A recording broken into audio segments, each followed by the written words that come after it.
Hey, what's up guys, it's your boy KCM What Ifs. Today we are gonna be reading Naruto, the Black Fox, or what if Naruto was killed and joined the Fox village. So sit back, relax and enjoy. The sun had risen over the leaf as the top ANBU and joined squads gathered in front of the Forest of Death. A few of them were complaining about having to train the day after the street fair. However, when Tsunade appeared, they quickly shut their mouths. "Alright, you are gathered here because you are the best of the leaf," said Tsunade as she looked around the group. Amongst a large number of ninja were Niji and Tenten in their ANBU outfits, Kiba, Temari, Ino, Choji and the rest of the Rookie 12 and their senseis. This is a training session for the upcoming Demon War. "Lady Hokage, how are we going to split up the teams?" asked Niji from under his ANBU mask. "The teams are already split," said Tsunade. "Inside the training area is a small squad made of Naruto Namikaze, Sakura Haruno, Hinata Hyuga and Shikamaru Nara. They are your enemy for this training session." "Crap," whispered Kiba as his friends looked at him. "What is wrong, Kiba? We can take them, we have the best of the leaf here." Ino said back, "We can take them. We outnumber them." "No, we can't," said Temari. "All we can do is last as long as possible. When you are eliminated, you are to report to the main tower in the center of the training area. There you will watch on video cameras we have set up all to monitor the battle," said Tsunade. "When did they get that?" whispered Ino. "For safety they always had it, but the cameras are so well hidden that few ever find one," answered Kakashi as he stood behind them. "One last note, Jiraiya and I will personally be joining you on this mission," said Tsunade as the younger ninjas looked at her. It was rare for the Hokage to take part in a training session. To make this a little more fair, it will be squad on squad. However, there will be only one enemy squad. The first team to win gets a week off from missions with pay. Now prepare yourself for the hardest test you will ever have. With that, different teams started splitting up to form different plans. Ino, Choji, Kiba, Temari and Shino formed a team for themselves. "We stand no chance of winning," said Temari. "Come on, we students of the best ninjas in the leaf, we can take one of them," said Ino. "No, we can't. You have never seen how they fight for real," said Kiba. "Even with the little bit of an advantage we have because Temari and I being mated to demon summoners isn't going to help us." "What are you talking about?" asked Shino. "Simply because we have a link with our mates, we can feel their emotions and if they are near," said Temari. "So we will know when they are near," said Ino with a smile. "That will not matter much," said Temari as Tsunade spoke up again. "Now take your places and once the gates open prepare for a battle," ordered Tsunade as different squads took different gates. "This is going to be easy," said a Jonin at the other gate. "We will be home by lunch." With that, the gate opened and the moment it did, 4 arrows flew out of the woods hitting the 4 Jonin in the chest. "What the?" asked the Jonin as he looked at his jacket. There was red paint on his jacket just above his heart. "The arrow tips are covered with paint," said another Jonin as he picked up an arrow. "That is to keep you safe," yelled Hinata's voice from the woods. "Shots by arrows would kill you." "Those are all kill shots, you are dead," said Temari. "I guess you will be home by lunch," said Kiba as suddenly another arrow went flying. This time Kiba moved out of the way. "Move," ordered Temari as they moved into the forest. Meanwhile, elsewhere in the forest, an ANBU team moved at lightning speed from tree branch to tree branch. The team was made out of 4 people each with different animal masks. "Bobcat, any information about our enemies?" asked their leader Hawk. "Yes. Shikamaru Nara is my third cousin," said Bobcat. "He is one of the smartest people in the leaf. Hinata Hyuga has the Byakugan but is known to be weak. Sakura Haruno was a student of the Hokage and a top medical ninja. As for Naruto Namikaze, he is a Namikaze." "Who is the biggest threat?" asked Hawk. "I would say Shikamaru. He can outthink almost anything," said Bobcat. "The others can be taken down. They are after all kids compared to us." "I can't believe the Hokage would waste our time going up against these kids," said a female team member named Deer. The moment she said that, a series of large explosions rocked the area around them. "What the?" yelled Hawk as his team fell to the ground. All around them were fire as the trees burned, trapping them in a ring of fire with no way of escaping.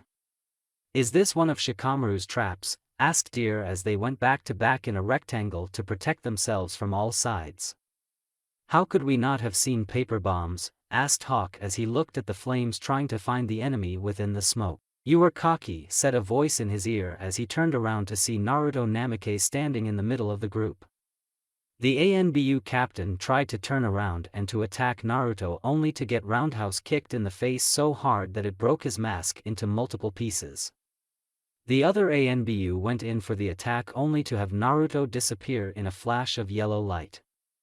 "Crap!" yelled Bobcat as he looked around the flames, trying to find Naruto. "Be on guard, he knows the Thunder God technique," said Deer. "How is Hawk doing?" "He is out," said the other ANBU. "Crap," said Deer. Their most senior ninja was out of the fight. "We need to clear the air," said Bobcat as he ran no hand signs. When he finished, he lifted his mask up a bit to show his mouth. "Water bullet justu." With that he sprayed out a massive fountain of water, putting out the fire. "Now where is he?" asked Deer. "Right behind you," said Naruto as Deer tried to turn around, only to get knocked out by Naruto with a simple elbow to the back of the head. The other two ANBU tried to attack Naruto, only to have him once again disappear in a flash of light. "Come back here and fight," yelled Bobcat. "I am fighting you right now," said Naruto's voice from somewhere in the woods. "And the sad thing is that I am taking you down without even using any demon chakra." "We need to get out of here," stated the other ANBU.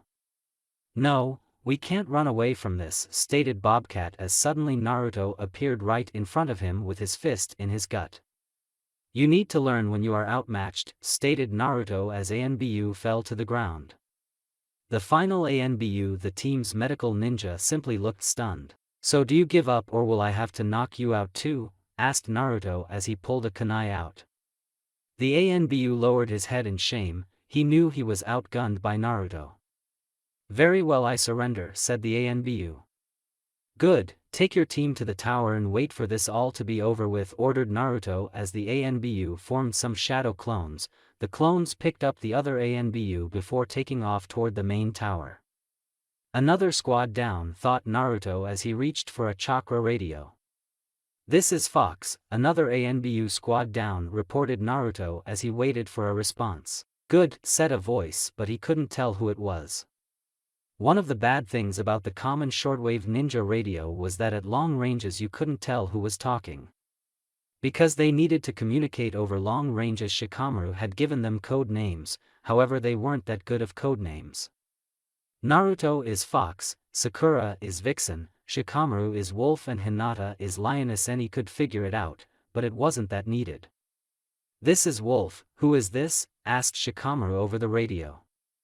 "Sorry, it's Vixen," said Sakura. "I knocked down 2 ANBU squads and a Jonin squad over here." "This is Lioness. I got 3 down here, an ANBU and a Jounin team." "The other was Niji and Tenten team, all but Niji and Tenten," said Hinata. Added that will the 3 Wolf took down all that should be left is our friends and teachers, said Shikamaru. "Well, they are mostly in my sector," said Naruto, "that is why my numbers are lower than yours." "Alright Fox, make contact and lead them into the area," said Shikamaru. "Everyone else head to the main zone." "Roger that," said everyone else as they headed toward the main area. Across the world, Lee walked toward the Lightning Country in his Akatsuki cloak, after months of training learning how to use the demon chakra in his ring. Now it was time for his first mission, however he wasn't alone. At his side was the other new member of the Akatsuki, a woman with a strange ability. She had an ability to form crystals out of chakra. "Why would they assign me to you?" asked the woman.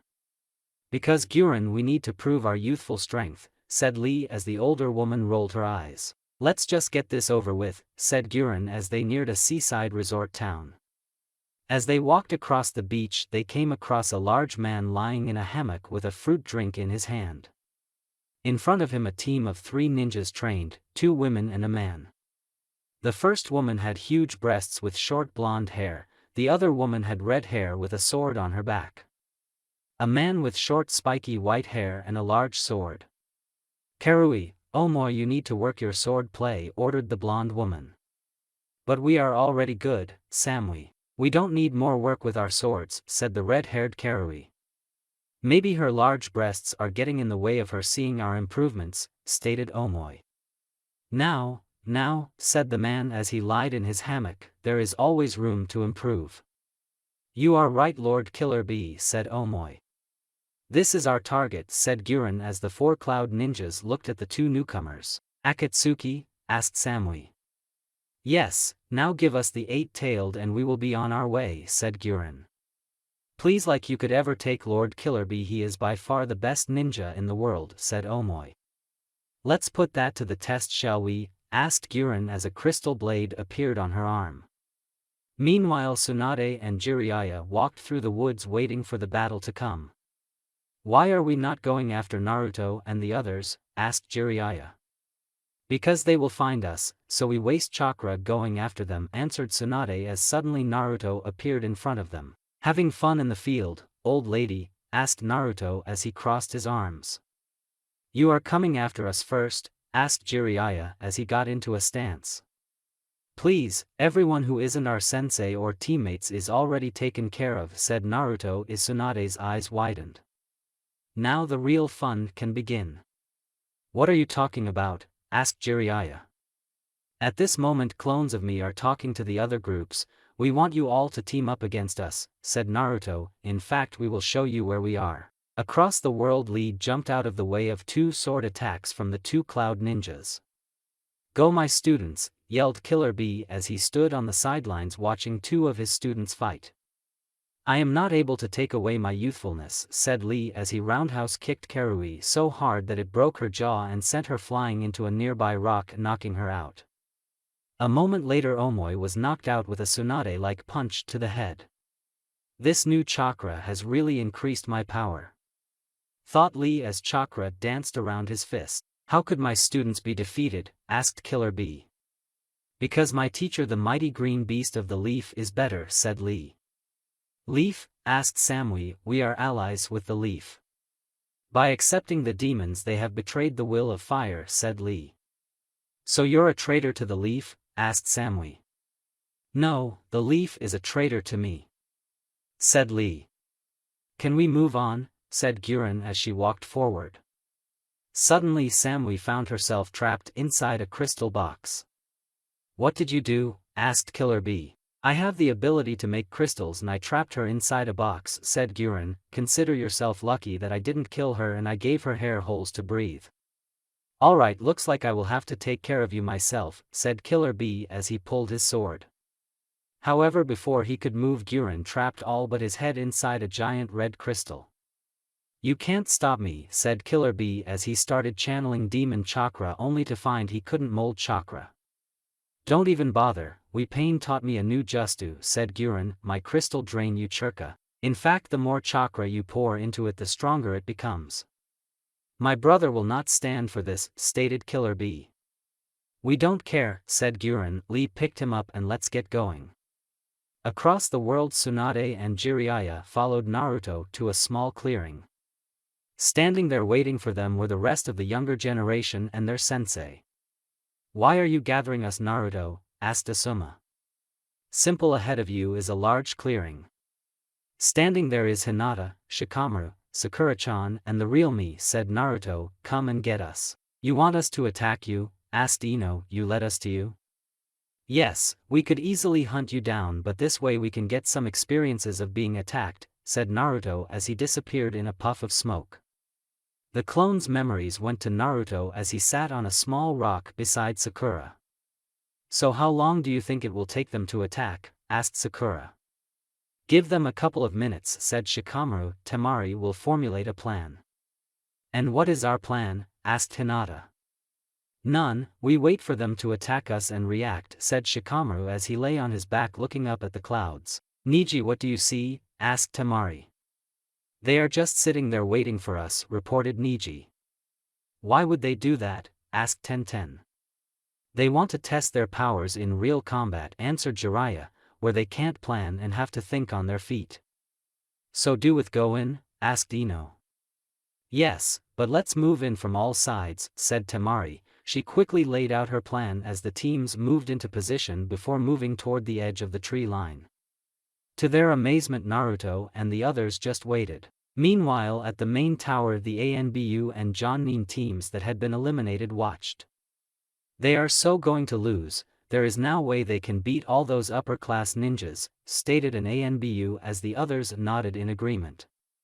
So when will they move? Asked Sakura the moment she said that Tsunade appeared in front of her, fist raised. How about now? Said Tsunade as she pumped chakra into her fist.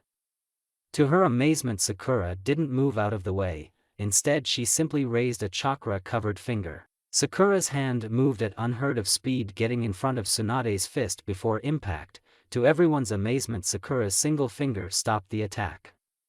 Nice try, Lady Hokage, said Sakura as Tsunade noticed Sakura's eyes were silted.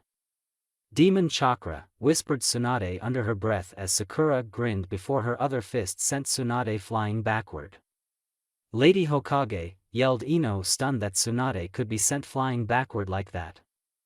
Don't worry about me, just carry out your attacks, ordered Tsunade to the stunned Ino. That stun moment was all Sakura needed as she charged forward, punching Ino in the face. Ino was sent flying backward, but Sakura grabbed her foot, slamming her into the ground so hard that she bounced not once but 3 times. Ino, yelled Choji as he charged forward. However, before he got near Ino, Naruto appeared beside him. Naruto didn't even have to punch Choji with a simple close line attack. Sorry Choji, but your fight is with me, said Naruto as he looked at Jiraiya and Kakashi moving into attack formation. Chidori, yelled Kakashi as he charged toward Naruto, his hand covered with lightning. Giant Rasengan, yelled Jiraiya as he charged forward with a giant Rasengan in his hand. This should be fun, said Naruto as he pulled a kunai and threw it at the ground in between the 2 charging ninjas. What a poor shot, Naruto, thought Jiraiya until he noticed what the kunai really was. There were 3 points with writing on them. The same kunais that Minato used for the Thunder God technique. Crap, we just ran into a trap. Jiraiya's insight came too late as Naruto appeared in between the 2 ninjas and did a double elbow to the face.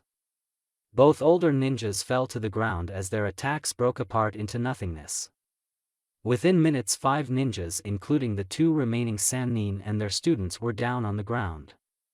Meanwhile, Temari was sending wave after wave of wind attacks at Shikamaru while Asuma tried to get in close, but his weapons were being cut apart by Shikamaru's knives. Shino wasn't doing better with his bugs. Any time they would get close to Shikamaru, he would burn them with a short burst of demon chakra. Elsewhere, Kiba with his 2 tomahawks in hands were fighting Hinata as best as he could, but he knew his heart just wasn't in this fight. Same went for Hinata, he could tell she was moving slower than she normally would.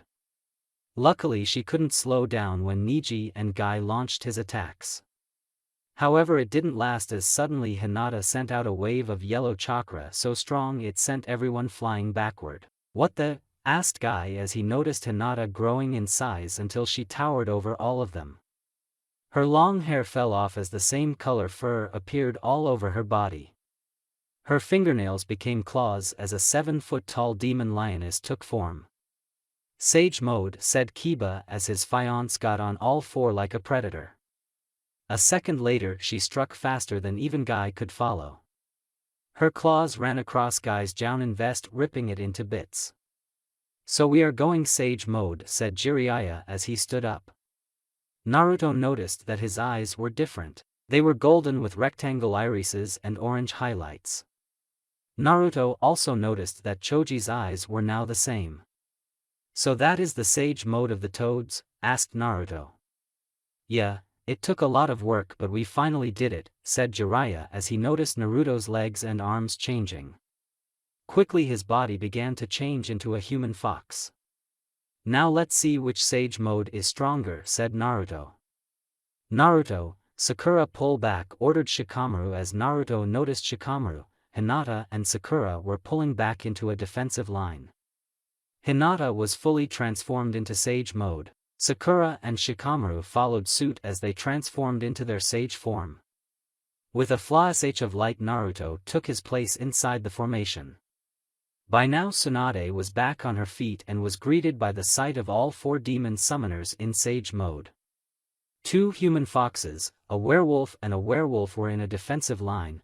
Hinata towered overhead of the others. Next came Shikamaru, who was a head taller than Naruto, who was a half head taller than Sakura. "We are so fucked," said Temari.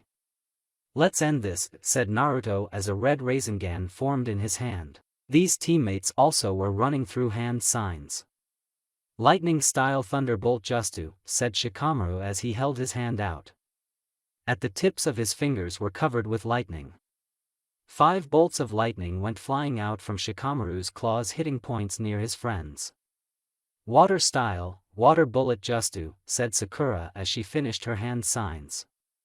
She breathed out a burst of water so strong that it knocked Kakashi and Tsunade out. "Wind style, lion's roar," said Hinata as she let out a loud roar, so loud that everyone downrange had to grab their ears in pain.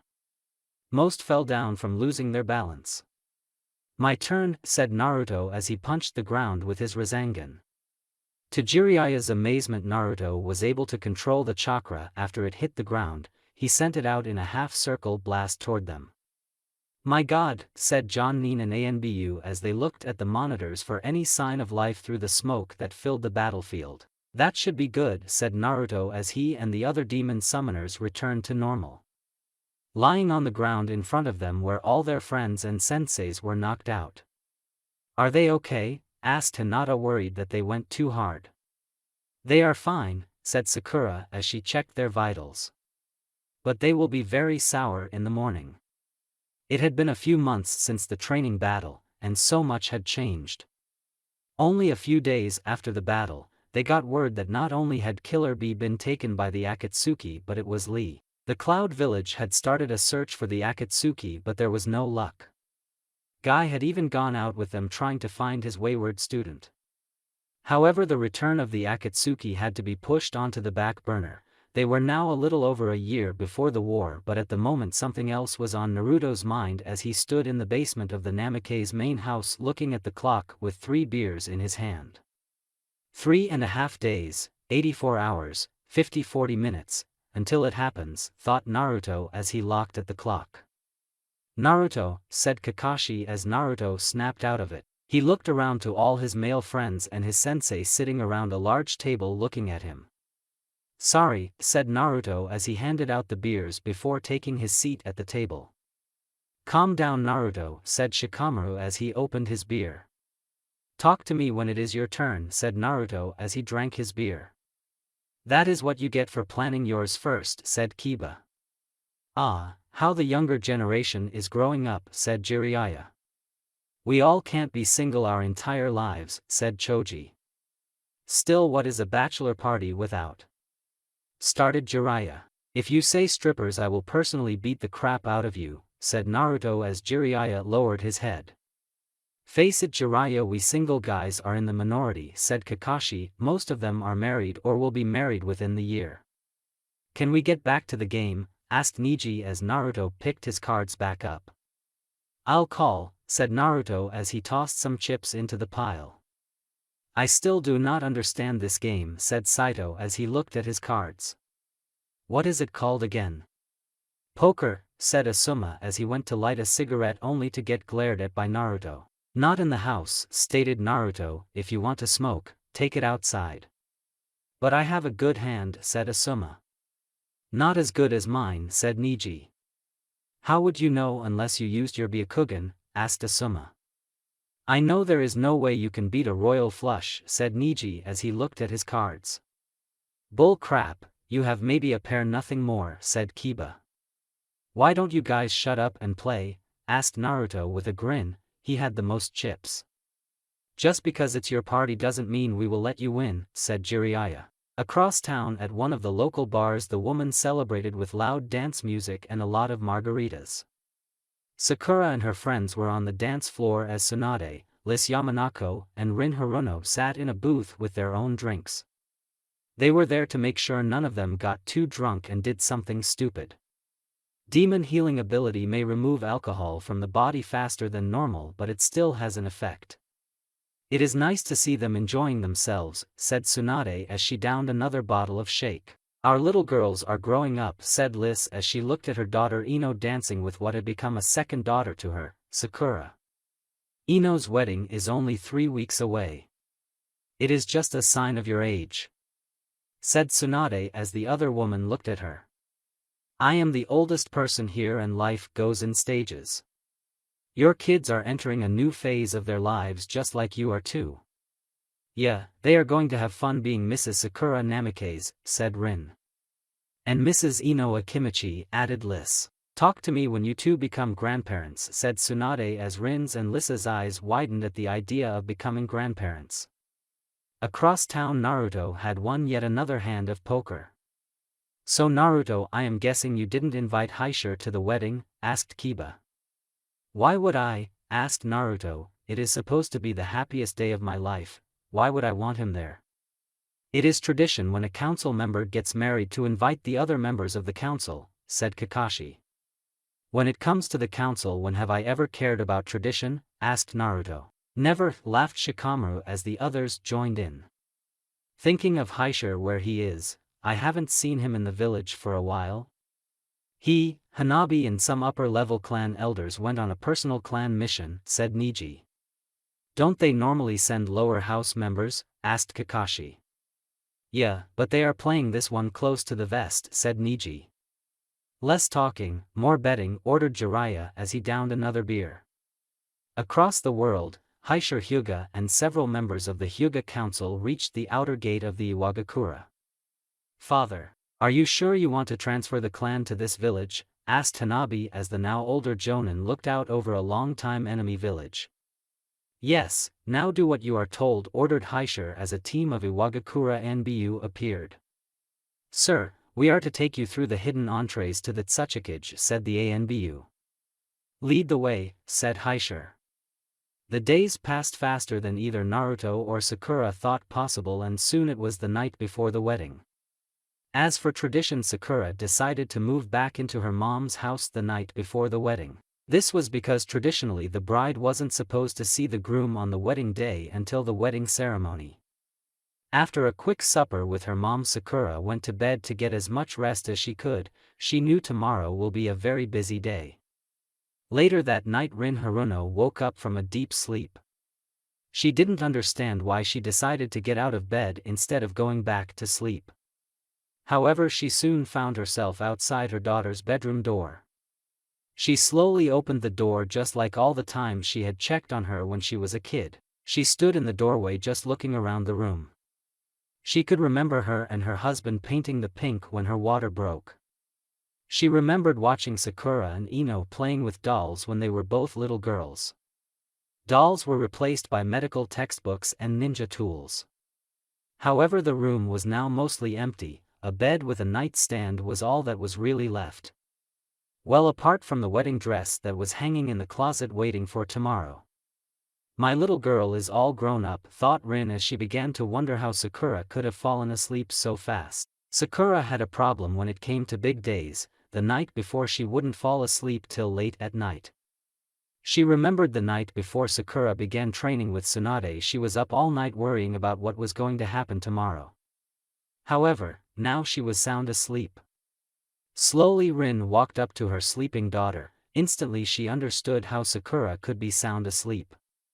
Sakura lay on her back with one hand by her side with the other one on her chest. She was dressed in a shirt way too big for her. It was one of Naruto's black shirts. That explains why she can sleep so soundly. She is surrounded by Naruto's smell, thought Rin. Looks like tomorrow I will become the last Haruno. Slowly she kissed her daughter's forehead like she did when Sakura was a kid.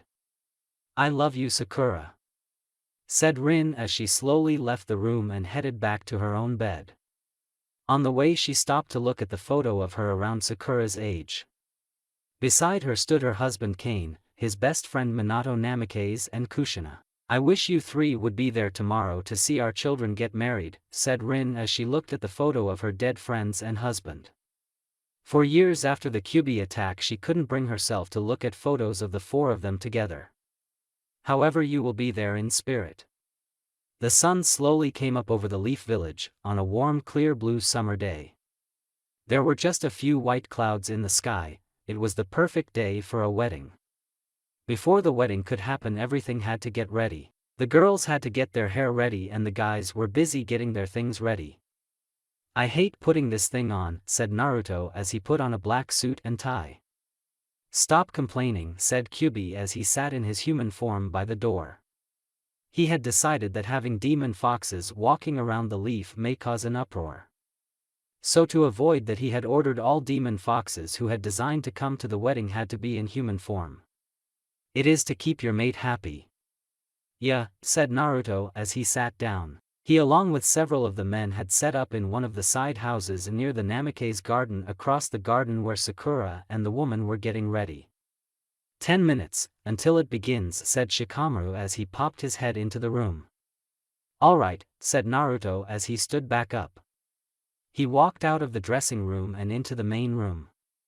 Standing there were his male friends talking and eating from meat and cheese platters. "Naruto, are you sure you don't want something to eat?" asked Choji as he ate another piece of cheese. As the music started marking the 5-minute mark to the start of the ceremony. "Well, it is time for us to find our seats," said Kyubi as he and none of the wedding party members left the room. That left Naruto, Shikamaru, Choji and Kiba alone in the room. "So Naruto, you ready for this?" asked his best man Shikamaru. "As much as I can be. I just hope I don't screw this up," said Naruto as another song started. "It's time," said Choji as Naruto took a deep breath before walking out into the garden. Instantly the eyes of the 50 people who had come to the wedding were on him. The garden was set up with rows of seats with a white carpet on the main walkway. The Hokage moment was in clear view behind Naruto, providing a backdrop. Naruto's eyes looked out over his friends.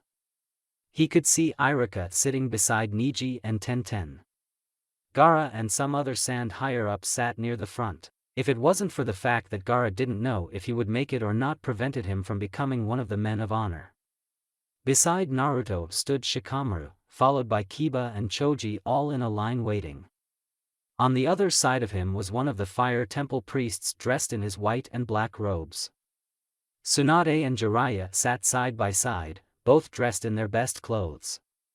However, the thing that made him want to cry was the large headshot photos of his parents, each with their own chair in the front row. He could see a photo of Sakura's father on her side by Sakura's mother. Music from the string band started again as Naruto looked down the walkway. The first person to come down the walkway was one of Ino's little girl cousins with a bunch of flowers. They had decided to go with Ino's cousin because neither Naruto or Sakura had a big family to find a flower girl. Next came a little boy carrying the wedding rings. Only a few people knew that his little boy was really a demon fox in human form. Finally, Temari appeared dressed in a light pink dress with two thin arms that hugged her top and was loose from the hips down. She held pink flowers in her hands. Slowly she walked toward them. About halfway to them, Choji walked toward Temari and offered her his hand. Temari took it before walking Temari the rest of the way. Next came Hinata dressed in the same dress as Temari. Kiba walked up and led Hinata to her spot. Next came the maid of honor Ino. That left one person left. Naruto's eyes were glued toward the doors where Sakura would appear. Soon everyone's eyes were on the doors as the traditional bridal music started. The doors opened as Naruto's eyes widened. Standing there beside Kakashi-sensei was the most beautiful thing Naruto had ever seen. Naruto had no words to describe how beautiful Sakura looked. The strapless white dress starched across her breast with crystal across the top. The dress hugged her perfectly in every way possible. The dress hugged her down to her hips before spreading out into a loser-fitting dress. Around her waist was a diamond belt that held up a short train. She had on white silk fingerless gloves on each of her hands. A short thin veil covered her face as they started walking down. In her hands she held pink flowers. Naruto walked towards Sakura, meeting her and Kakashi halfway down. "You look, I can't even find words," thought Naruto so that Sakura could hear him though the demon seal. "Thanks Naruto-kun," thought Sakura as Kakashi handed her off to Naruto to walk her the rest of the way. People were taking photos like mad people as Naruto and Sakura walked the rest of the way. They stood in front of each other as the priest started the ceremony. Neither Sakura nor Naruto remembered much of what the priest was saying, they were too focused on each other. "Naruto Namikaze, do you take Sakura Haruno to be your wife in sickness and in health, for richer and for poor, to protect her on any shinobi battlefield, for as long as you both shall live?" asked the priest. "I do," answered Naruto as he looked into Sakura's eyes as he slipped the wedding ring on Sakura's finger. "Sakura Haruno, do you take Naruto Namikaze to be your husband in sickness and in health, for richer and for poor, to protect him on any shinobi battlefield, for as long as you both shall live?" asked the priest. "I do," answered Sakura as her heart soured as she placed a ring on Naruto's ring. "I pronounce you husband and wife," said the priest, "you may kiss the bride." With that Naruto lifted the veil and kissed Sakura. Both of them could hear the cameras going off but neither of them cared as they kissed for the first time as a married couple. Finally they separated but their eyes still remained locked on each other. "I love you," said Naruto. "I love you too," said Sakura. Ladies and gentlemen, it is a great honor to introduce for the first time in public, Mr. and Mrs. Naruto Namikaze. The sun was high overhead as Sakura lay down on Naruto's shirtless chest as they both lay in a swinging hammock. The sound of the ocean and the birds filled the air as the wind coming off the ocean gently rocked the hammock. Sakura looked up to see Naruto's sleeping face, her Naruto-kun, her husband of just over a day. Normally she wouldn't be the kind of person who likes taking afternoon naps, but in this case she didn't care. Flashback. After the wedding ceremony, it didn't take long to reach the reception area. It was their backyard. The dirt training field was now covered with a wooden dance floor. Dozens of small tables filled in the rest of the area with a larger center table. "Congratulations to you two," said Rin as she hugged her new son-in-law. "That was just beautiful," said Tsunade. Neither Naruto nor she had ever to shake so many hands, but finally they got to sit down at their table. After their drinks, which included Demon Fox wine. "I don't know if there are words to describe how beautiful you look, Sakura-chan," said Naruto as he and her sat side by side waiting for everyone to be served their drinks. "Thanks, and you are handsome, dear husband," said Sakura as she kissed her husband again. Just saying husband made her smile. They separated from their kiss when the sound of a ringing glass filled the air. They turned to see Shikamaru standing up with a glass of wine in his hands. "I have been informed that it is a troublesome tradition for the best men to give a toast to the married couple," said Shikamaru, "so that is what I am going to do. Naruto and Sakura, we all became ninjas together and we have all been on missions together. Maybe it was those dangerous times we had as young ninjas that allowed all of us to become good friends. Naruto and Sakura started out as teammates and then became friends. For a time Naruto left us, but that time he was gone only caused Sakura to see that her heart longed for Naruto. When he came back, Sakura had to win his heart back. However, she quickly won his heart. Now they are not only teammates but they are husband and wife. I wish them both the best of luck and I offer you this bit of advice. Naruto, the woman is always right, even when they are wrong they are right." People laughed at that as they lifted their glasses and toasted Naruto and Sakura. However, the speeches were not done yet as Ino stood up. Well, forehead, looks like you beat me to the altar by a few weeks," said Ino with a grin. "I remember when we were little girls talking about our weddings. Well, I did most of the talking. I remember how we planned everything out in a vain attempt to outdo each other. Now the future never turns out how you plan and all our daydreaming never live up to the real thing, does it?" "The real thing is by far better," answered Sakura. Well, I wish you two the best of luck in everything and of course have fun with each other, said Ino as she raised her glass, to Mr. and Mrs. Namikaze, may their days be blessed. After they drank, the servers started delivering food to each of the guests. Choji's mother had pulled some strings and got a food company that their clan owned to provide the food. End flashback. The food and the friends were amazing, but after they had cut the cake came another moment in a long line that Sakura would never forget. Like their first dance as husband and wife, spending time with their friends and family, but not all of the memories were happy. Flashback. During one of their many dances, Sakura looked over Naruto's shoulder and toward their house.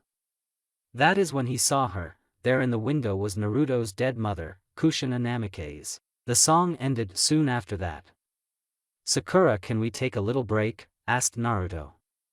Sure, I need a break too, said Sakura as she headed toward the house. A few people saw it but chalked it up to Sakura getting something from the house. She walked down the hallway until she reached the nursery door. She opened it to find Kushina standing there waiting for her. Congratulations, Mrs. Namikaze, said Kushina with a smile. What are you doing here? It isn't time for you to be here, said Sakura. I wanted to see my son's wedding, said Kushina. How did you even know that today was the wedding? Asked Sakura as Kushina looked toward a notebook. It was the notebook she had planned for the wedding. You left that, said Kushina. Sakura, can I ask you a favor? Anything, said Sakura. Can you get my son? I would like to see him, said Kushina. I will try, but he doesn't know you are here, said Sakura. It will be hard to explain why I want him to see an empty room. But it isn't empty, said Naruto's voice as he appeared. His eyes were in their demon form. Hello, Mom. Wait, you can see her? Asked Sakura. Only when I use demon chakra, answered Naruto before looking at his mom.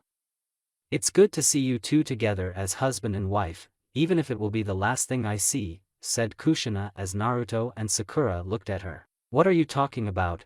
Asked Naruto. You still have years until your chakra runs out. No, I used almost all the chakra I have left to see your wedding, said Kushina as Naruto and Sakura's eyes widened. What? Asked Naruto, stunned to hear that. It's alright, Naruto, said Kushina. My time was pretty much over with and it felt great to see you two dancing out there.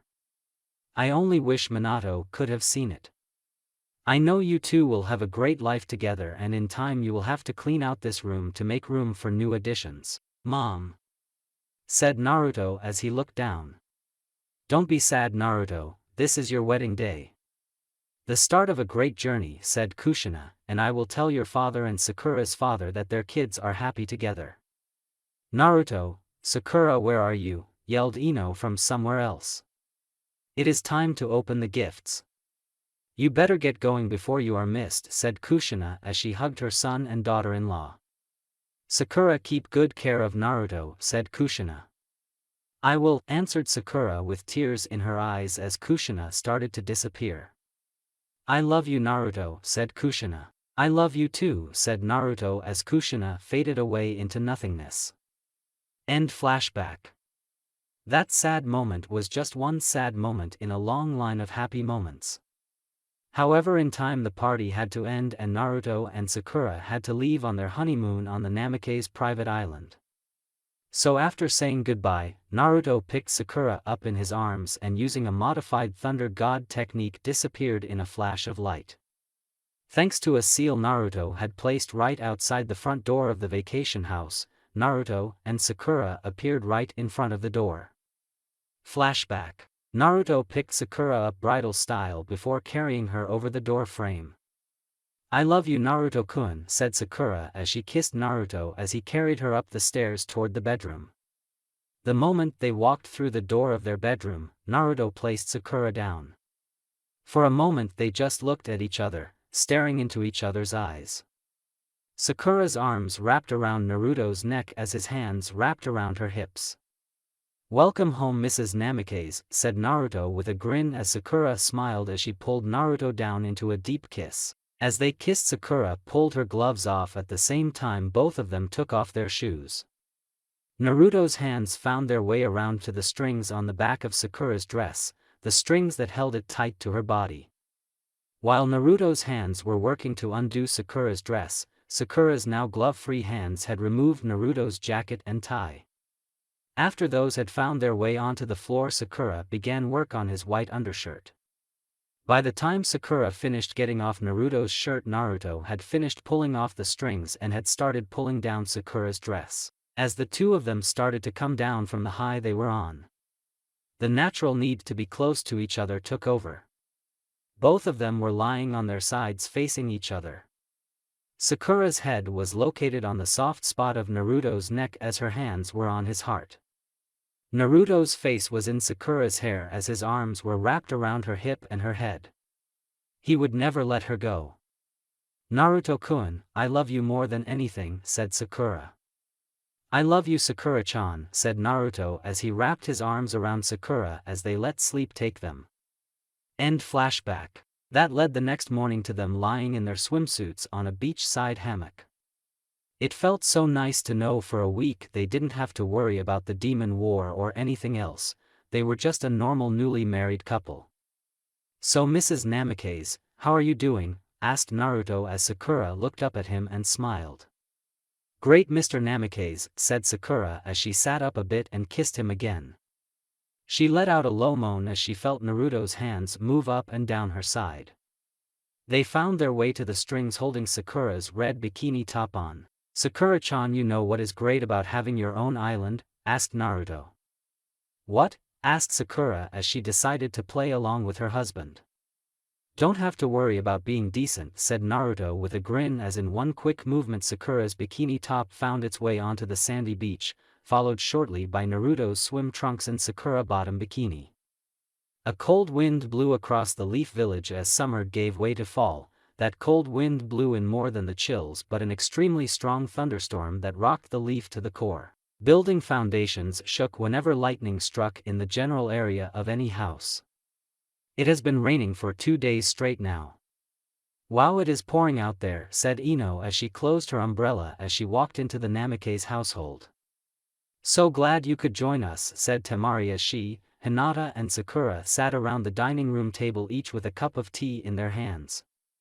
"Sorry it took me longer than I thought to get over here," explained Ino as she took off her wet shoes and placed them next to the others. "So Forehead, where is your husband at?" "He is hanging out with the guys and doing a little training," said Sakura. "In this weather?" asked Hinata. "Tsunade has shut down all training fields because of the chance of getting hit by lightning. He is meeting up with the guys in the Hokage's moment and making some troop movement plans." "That is what I meant by training," explained Sakura as she decided to change the subject. "It is hard to believe that we are all married now." "Yeah, but I can still remember back to that day," said Ino as she remembered the last moments she was a Yamanako. Flashback. "Ino, for the 1000th time you look amazing," said Sakura as she and Ino stood in a back room of the largest church in the Leaf. "Are you sure?" asked Ino as she flattened imaginary wrinkles from her dress. "Ino, I wouldn't be surprised if Choji falls over with a nosebleed just by seeing you in this dress," answered Sakura. "That is true, I do look drop-dead gorgeous in this," thought Ino as she looked at herself in the mirror. The dress spared no expense, it was easily the most expensive thing Ino had ever worn. She had on a diamond-encrusted collar that was hooked up to 2 strands of white silk that ran down almost like her normal shirt, only instead it had a hole in the center showing her cleavage. Down the tightly fitted front were rows of crystals ending near her hips. There it puffed out into a ball gown with another row of diamonds along the bottom edge. She had turned around to see the back of her dress, or whether the lack of a back, all the way down to her mid-back was nothing but skin. Her veil was pulled up at the moment, but soon it would be down as she walked down that alley. Also waiting on the table were a dozen of the brightest red roses Sakura had ever seen. Probably hand-picked by Ino's mother for her only child's wedding. A knock on the door caused both women to jump a bit. "It's time," said Ino's father as music started up. "Good luck, Piggy," said Sakura as she hugged her friend one last time before she became a married woman. End flashback. "I still think my wedding was the best," said Ino as she looked at her wedding ring. Everyone thinks their wedding is the best, said Temari, and just because you filled the entire church for your wedding doesn't make yours the best. She has a point, Ino, said Hinata, it wasn't as personal as the smaller weddings. How much money did you spend? Probably your dress alone cost as much as my whole wedding, said Temari. Your point being, asked Ino with a grin, I have been saving for my wedding since I was 12 years old. What about all those times you asked to borrow money from me when we were genin? Asked Sakura, you said you had no money. I didn't have it, I had put it in the bank, said Ino as Sakura slapped her forehead before shaking her head, besides that was years ago. Sometimes I really hate you, Piggy, said Sakura. Across town the guys sat in the basement of the Hokage's building. They were supposed to look over routes for moving troops into the combat zone, but since Shikamaru and Temari had planned it the day before, it mainly came down to Shikamaru explaining their plan to Naruto so that he could help present it to the Hokage. After that was done, they had decided to have some guy time. Their conversation had quickly turned from planning for the war to talking about their wives. I am telling you all, Ino is the best, said Choji as he leaned back in his chair. I mean, I have no idea how I got to be married to the hottest woman in the leaf. Don't go down that road, Choji, said Shikamaru, we don't want to argue on whose wife is the best, it will just piss someone off. Sure, you just don't want to admit that I am right, said Choji with a grin. He had seen parts of Ino that no one else had seen since was a baby. Choji, Choji, yelled Shikamaru as Choji snapped out of his daydream about his wedding night. I don't want to know what you were dreaming about. Like you don't daydream about spending time with Temari, said Choji with a grin. I will admit I am a guy and that does play a role, but that isn't what I always think about, said Shikamaru as he remembered back to that June day in a small shrine located near the Nara clan forest. Flashback. It was traditional for the future leader of the Nara clan to have their wedding there. 2 small tents were on each side with a larger tent in the background. White desert chicory surrounded a small raised platform where the wedding would be done in only a few minutes. Shikamaru was getting ready to head out for the start of the ceremony when suddenly Gaara appeared in the groom's tent. Gaara, aren't you supposed to be out there? Asked Shikamaru. Unlike the leaf where it was traditional to have a fire temple priest do the wedding for everyone in the sand, it was traditional for the Kazekage to do the ceremony for the upper clan members. To honor Temari's traditions, Gaara was going to precede the wedding. Before we get out, there is something we need to talk about, said Gaara as he looked at the other men in the tent. We will give you a moment, said Naruto as he and the others moved to the far end of the tent. What is it, Gaara? Asked Shikamaru. I just want you to know that if you hurt her, I will make you pay, said Gaara. For some reason, even though Shikamaru knew he was now stronger than Gaara and could take him in a fight, it still scared him. Don't worry, said Shikamaru, I will never hurt her. Good, said Gaara as music started playing.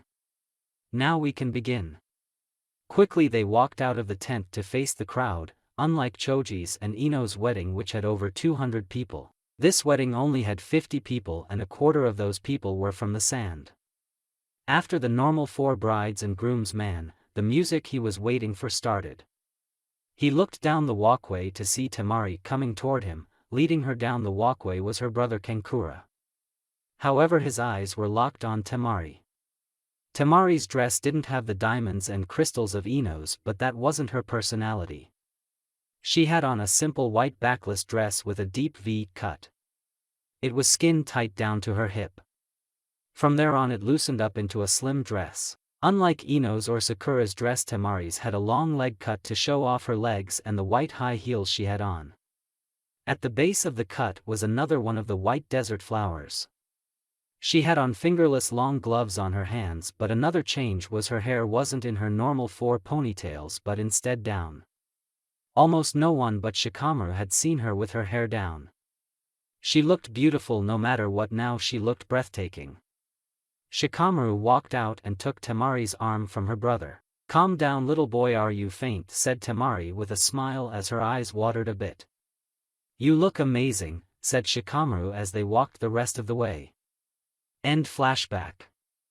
I will never forget that day, said Shikamaru with a smile. Across town his wife Temari sipped some tea with the other woman. I still can't believe you went to the mountains instead of going to the beach, said Ino as she looked at Temari.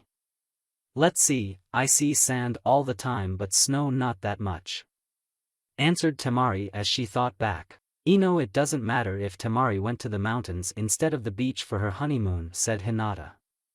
I guess, but at least I had my father walk me down the walkway, said Ino. You didn't even invite him. I don't blame her, said Sakura. No offense Hinata, but your father is a jackass. That is why I didn't invite him, stated Hinata. Flashback. I don't like this, said Lavi as the head of the Demon Lion Guard sat in a suit in his human form. You will deal with it, said Hinata as she adjusted her dress again. I am sorry. I am honored that you would ask me to give you away during this ceremony, said Lavi as he stood up from his chair. I just hate this form and this clothing even more. I know, said Hinata. However, you can deal with it for one day. Until Lady Seatlali took me about your father, I wondered why you asked me to do this, said Lavi. I thank you for doing this, said Hinata as she turned around. So how do I look? I must admit I don't know much about how humans are supposed to look on their wedding day, however you look great, said Lavi. Hinata smiled knowing that great was Lavi's greatest form of praise. 5 minutes, said Sakura's voice from the other side of the dressing room door. I hope Kiba likes the dress, said Hinata as she reverted back a bit to her nervous old self as the moment came closer.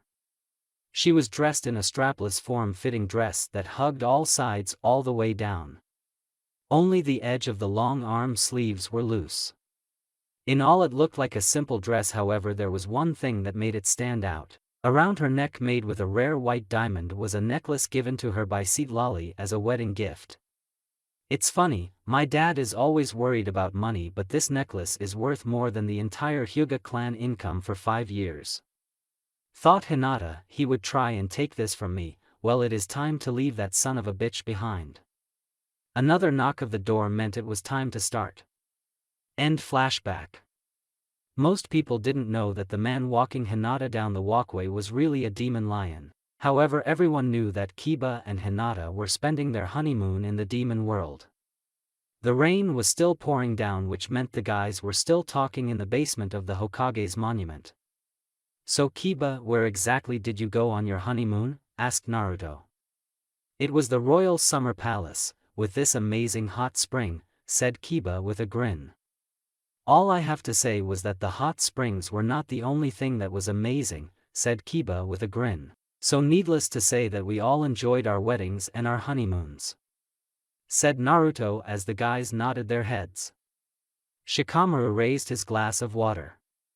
We don't have alcohol, but here is to our wives. We are better off with them no matter how troublesome they may be sometimes, said Shikamaru as the guys raised their glasses and drank. In another world, Sasuke Uchiha stood over a small bed. In that bed lay his son, Fugaku. He was maybe a month old now, but he was looking more and more like his father. The only real difference was that instead of the traditional black Uchiha hair, he had his mother's deep red hair. Sasuke, we have those tests you wanted, reported a medical snake as Sasuke turned and looked at the snake.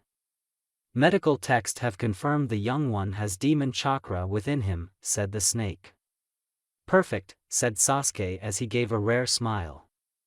The sun rose over the Leaf Village on what seemed like a normal early summer day. However, it wasn't a normal day that greeted Sakura Namikaze as she opened her eyes.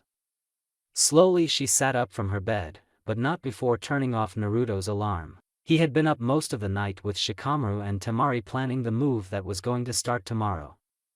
Sakura walked down the hallway, past the photo of her and Naruto's wedding day and past the slightly burned Team 7 photo. The same photo that had survived the burning down of Naruto's old apartment. Finally she reached the kitchen. She didn't even think as she started making a fresh cup of coffee. Even though she hadn't worked in the hospital for years, she was still addicted to coffee. It was almost as bad as Naruto's addiction to ramen noodles. She had just poured herself a cup of coffee when the sound of a flushing toilet filled the air. Looks like my plan to give Naruto-kun some extra sleep failed, thought Sakura as Naruto walked out of the bedroom and poured himself a glass of milk. Thanks for trying to let me sleep in Sakura-chan, said Naruto as he put the milk back in the fridge. Unlike Sakura, Naruto couldn't stand the taste of coffee. You need your rest, Naruto-kun, said Sakura as she placed the pot back onto the machine before leaning against the counter. You have been going to bed at 6 in the morning and waking up at 8 for 5 days now. I don't care how strong your body is, you can't keep that up. I know, said Naruto as he looked into his drink. However, Hyuga called for a full council meeting today and... No, however, Naruto-kun, you need your rest, said Sakura as she looked at her husband. He had all the telltale signs of lack of sleep, so much it was already affecting his body. Hyuga called for a meeting of the council and I have to show, said Naruto. No, a member of your clan has to go and I am a member of your clan, said Sakura. I'll go to your place. Hyuga will not like that, said Naruto as he placed his glass down.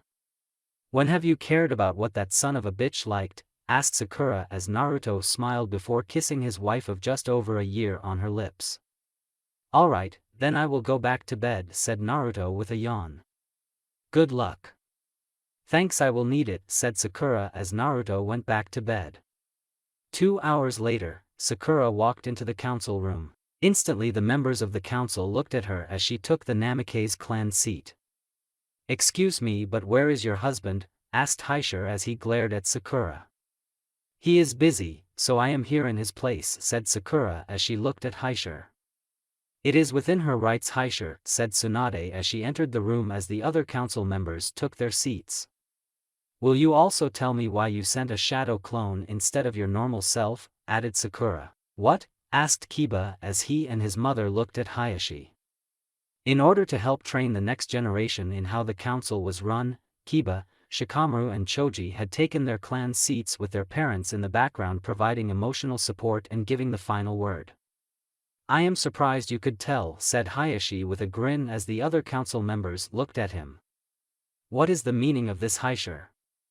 You called a meeting of the council and didn't even bother to show up in person, growled Tsum. Oh, calm down your dog, bitch, and stay in your place, said Hyuga as Tsum's eyes widened. You have no right to yell at your fellow council member, stated Sakura. You can also shut up, demon scum. I am only sorry I didn't get to say this in front of your worthless Namikaze husband, snapped Hyuga. What is wrong with you? Asked Inoichi. Simply I can finally speak my mind, said Hyuga, because I and the rest of the upper clan house have left the village. You are leaving the leaf, you can't do that, yelled Tsunade. Yes, I can, stated Hyuga. There is no legal president, said Shikamaru. Yes, there is, demon scum. I state the case of Kaden, said Hyuga as the younger generation looked around the room confused. Only Kiba seemed to know who this Kaden was. He was allowed to leave the village even though he was head of his clan. All he had to do was promise not to share his clan's justu with another village. In this case my entire clan is gone, so it doesn't matter about sharing clan secrets. Who is Kaden? Asked Choji. My father, said Kiba. Kaden Inuzuka is my father. Yes, the little dog father left the village after being driven away by his bitch, said Hyuga. You son of a bitch, growled Tsum. Why are you leaving us? Asked Choza. Because this village is doomed because of the stupidity of the Hokage and the council, said Hyuga. Hyuga, we supported you, stated Choza. You did what I told you to do, you fat ass, said Hyuga as Choza's blood began to boil. I controlled you all like puppets and now it is time for me to leave you all to your death. With that Hyuga disappeared into a cloud of smoke. What a son of a bitch, snapped Tsum. You are just figuring that out now? Asked Shikamaru. Shikamaru, stop it, said Sakura as she looked at Tsunade. Lady Tsunade, we need to get a team together and look for him, said Inoichi. Hyuga wouldn't go anywhere where he didn't have power, said Tsum. He must have struck a deal with the Rock Village. Makes sense, said Shikamaru. We have to send an ANBU team, ordered Inoichi. The moment we cross into Earth Country they will attack us, said Tsunade. Besides, we need to focus on the coming war, said Sakura. We have less than a week before the start of the war. This is about defending the leaf, said Tsum. We can't let the Byakugan fall into the hands of another village. There will not be a village if we don't win this war, stated Sakura. Sakura's right, we need to focus on this war first, leave Hyuga to his hell hole, said Tsunade. News of the Hyuga clan defection to the Earth village caused shockwaves throughout the leaf. Those who supported Naruto were happy to see him gone. The split happened with Hyuga's supporters. All were surprised that the head members of the Hyuga clan were most angry that their protectors would abound them, while a few supported their actions. During the week, most of the ninja corps started to leave the village, only a small defense corps made out mostly genin and a few jonin. The week passed much faster than any of them would have liked, and soon Sakura found herself looking out from a small tent on the battlefield. One more day, said Sakura as she looked at the line of troops moving across the battlefield. Ninjas from the leaf, joined by the sand, cloud, mist and other smaller ninja villages, moved around getting things ready. They were not alone, foxes, lions and wolves joined them as the sun started to go down. It will be alright, Sakura-chan, said Naruto as he wrapped his arms around his wife. However, they both knew that was a lie. In just over 24 hours, a war unlike anything either of them had ever seen would be taking place. They had the mountains to their right, but in front of them, across a strip of grassland with only a few trees, were the other camp. It was extremely easy to see the massive number of enemies moving into position. It seemed like every minute more and more demon snakes, sharks, and scorpions would arrive. The human ninjas were stunned to see how many demons were out there. Naruto, Sakura, what are you two doing up? Asked Shikamaru as he walked by. Said Sakura, trying to find words to explain why they were up, when it was they're supposed to get some sleep. Listen, I know you both are worried, but get some rest, said Shikamaru as both Namikes nodded their heads before heading to get whatever sleep they could. Across the battlefield in another tent sat Sasuke Uchiha. He didn't even pay attention to Karen taking care of their 6-month-old son. I didn't believe it until I saw it, said a new voice as Sasuke looked toward the tent opening to see Suigetsu and Hyuga standing there. Suigetsu looked surprisingly similar even though they had not seen each other for a year. You actually slept with Ugly over there? Shut up, fish breath, snapped Karen, only to have Fugaku start crying. Sasuke glared at Karen for raising her voice and causing him to cry. What is the plan? Asked Hyuga in a surprisingly calm voice. He was dressed in armor clothing taken from the back of a scorpion. From a belt hung a large man-sized head mace with sharp spikes covering it. The plan is simple, I will kill Naruto. The rest of those weaklings I will leave to you, stated Sasuke. My master wants me to kill the lions because of events from the last war, said Hyuga. I want to kill Naruto's girlfriend with pink hair, said Karen. So you kill the fox and your woman kills his woman, said Suigetsu, with the big man taking the lion. I guess I will take the wolf. When do we go into battle? Asked Hyuga. In one more day, answered Sasuke as the sun went down. Later that night, Sakura lay beside Naruto in their tent. The sound of troops moving around could still be heard.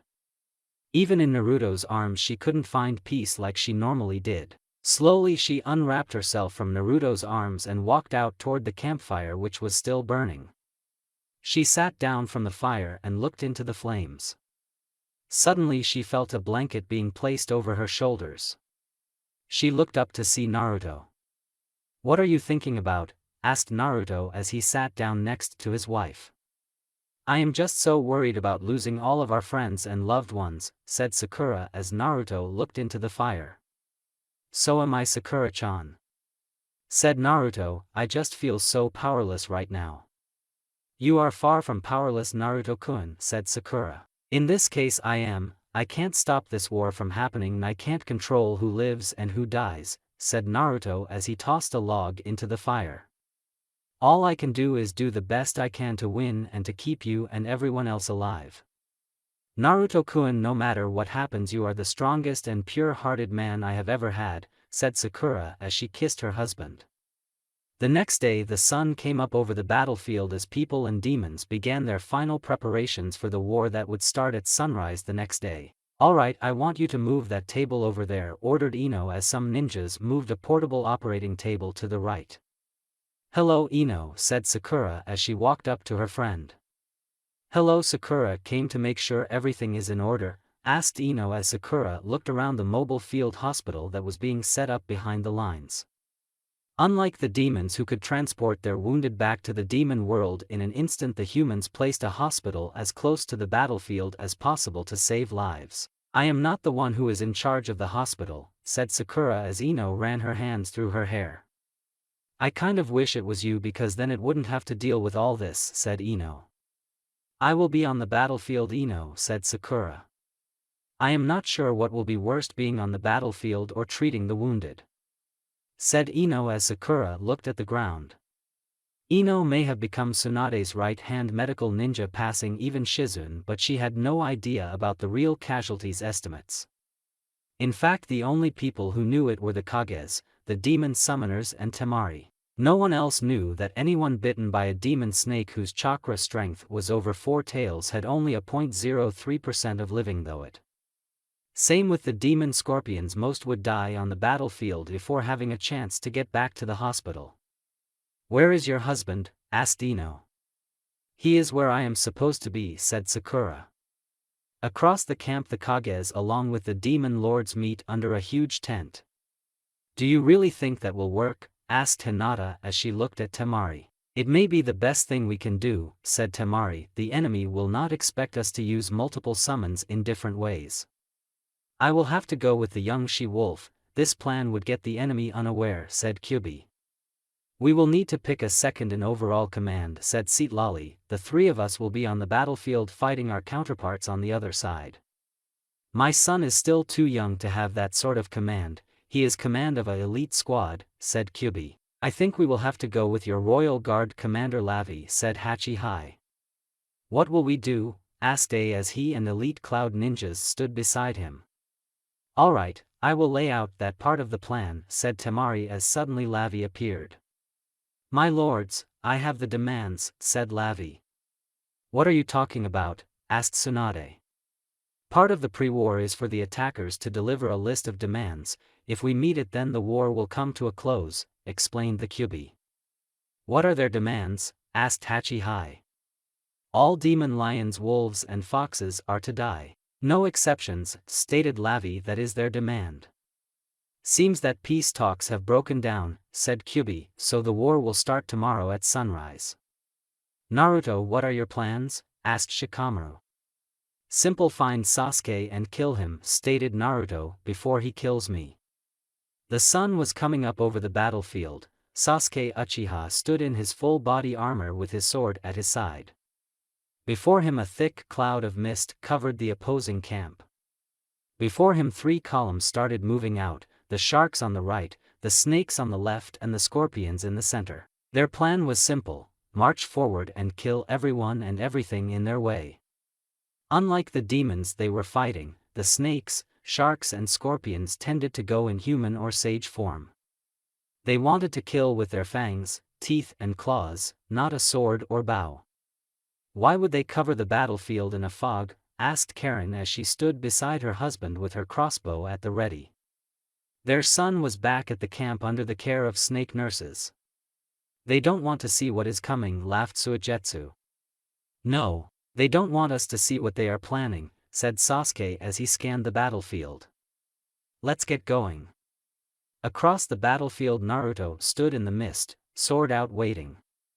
Suddenly the portable ear radio sparked to life. This is Temari, they have entered the kill zone, reported Temari. Hinata is going to take the shot. Roger, we are ready to move out once you start, reported Naruto. Meanwhile Hinata pulled back her bow to check. She looked down range with her Byakugan. Beside her were other members of the legendary Ivor Demon Loinbow squad. The other lions were in sage mode so that they could use bows. Hinata picked her target, a scorpion in the middle of the front line. She knew how to lead her target and with one movement she fired the first shot in the war. The scorpion had no idea what hit him. Hinata's arrow flew down, hitting him in one of the only few unarmored parts of the scorpion, the eye. The natural instincts of the scorpion took over as it began thrashing around. It even stabbed another scorpion before dying from the poison Hinata had dipped her arrow in. Fire, ordered Hinata as the demon loins began raining down line after line of arrows at their enemy. Where is that coming from? Asked Hyuga as he looked for the source of the attack, but he couldn't see the source of the attack. They were still a long way away from the front lines of the enemies, too far for arrows to fly. There, said Sasuke as he looked toward the sky. That is where they saw dozens of large birds. What the? Asked Suigetsu. Eagle summons, the most common summon creature of the cloud, said Sasuke. They have placed archers on those birds. It's too far out of my range, said Karen as she aimed her crossbow at the enemy. Of course they are, said Sasuke, they have gravity on their side while it is your enemy. What do you want to do? Asked Suigetsu. Simple, let them waste their arrows on the weaker demons in the front line and then move in when they have no arrows left, said Sasuke. High above their heads, with a team of lower clan Hyuga ninjas, was Temari. They were lucky that Hyuga had only taken the upper house with him, which meant maybe 36 people, most of whom were beyond retirement age. Temari had a map of the battlefield and was keeping track of the enemy movements. The sharks are pushing forward, reported a Hyuga ninja. As expected, they don't have the armor of the snakes or scorpions, said Temari. Are the sharks in position? Yes, said the ninja. Snakes too, reported another Hyuga ninja as their Byakugan scanned the battlefield, providing Temari with an almost real-time view of the battle. Scorpions? Asked Temari. They aren't there yet but close, reported another Hyuga. Alright, we will have to go with it, said Temari as she reached for the radio. The stage is set. That code word meant for the mist ninjas to stop, laying down a protective screen of mist. The mist lifted quickly, allowing the enemy to see for the first time what was before them. Unlike them, who had divided their forces up into 3 separate columns, each with only one demon in them. Their enemy had also formed 3 columns, however in each column was a row of wolves, foxes, and lions along with human support. However, their first taste of the enemy ground forces came when a line of ANBU from all different ninja villages emerged from their hiding spots directly in front of them. The Umbu jumped to action and launched an attack on the demons. The demons that made up the front line were not huge like the demon lords, in fact they were only the size of a large man, however even the ANBU had trouble taking them on. The armor of the scorpions meant that the only places that they were could be hurt were the eyes and joints where their armor was weakened. The sharks didn't have the same amount of armor, but they did have speed. The snakes had pulled back into a defensive formation, but they were biting the ANBU as fast as possible, and with each bite an ANBU would fall. Pull back, ordered the Sand ANBU captain who was in command of the ANBU force. The ANBU quickly threw down smoke bombs before falling back. Cowards, yelled a snake as he slithered over a dead body of a snake. Like everyone else on the front line, he couldn't see through the smoke bombs. Come back, you human rats. Finally the smoke cleared, however when it did the demon army had just enough time for their eyes to widen before they were attacked by a charging line of demon lions, wolves and foxes. In that front wave, leading a group of special forces demon foxes, was Saito.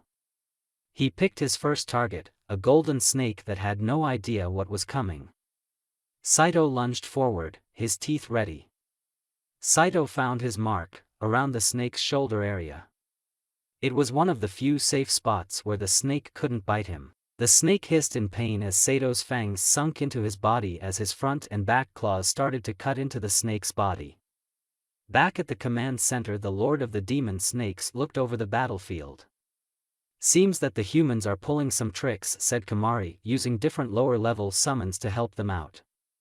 They have stopped our forward movement, reported Nico as the Lord of Demon Sharks noticed that the front lines were now fixed. Don't worry, we have only sent in the young warriors. Our main force is still waiting for the call to march into battle, said Seamus.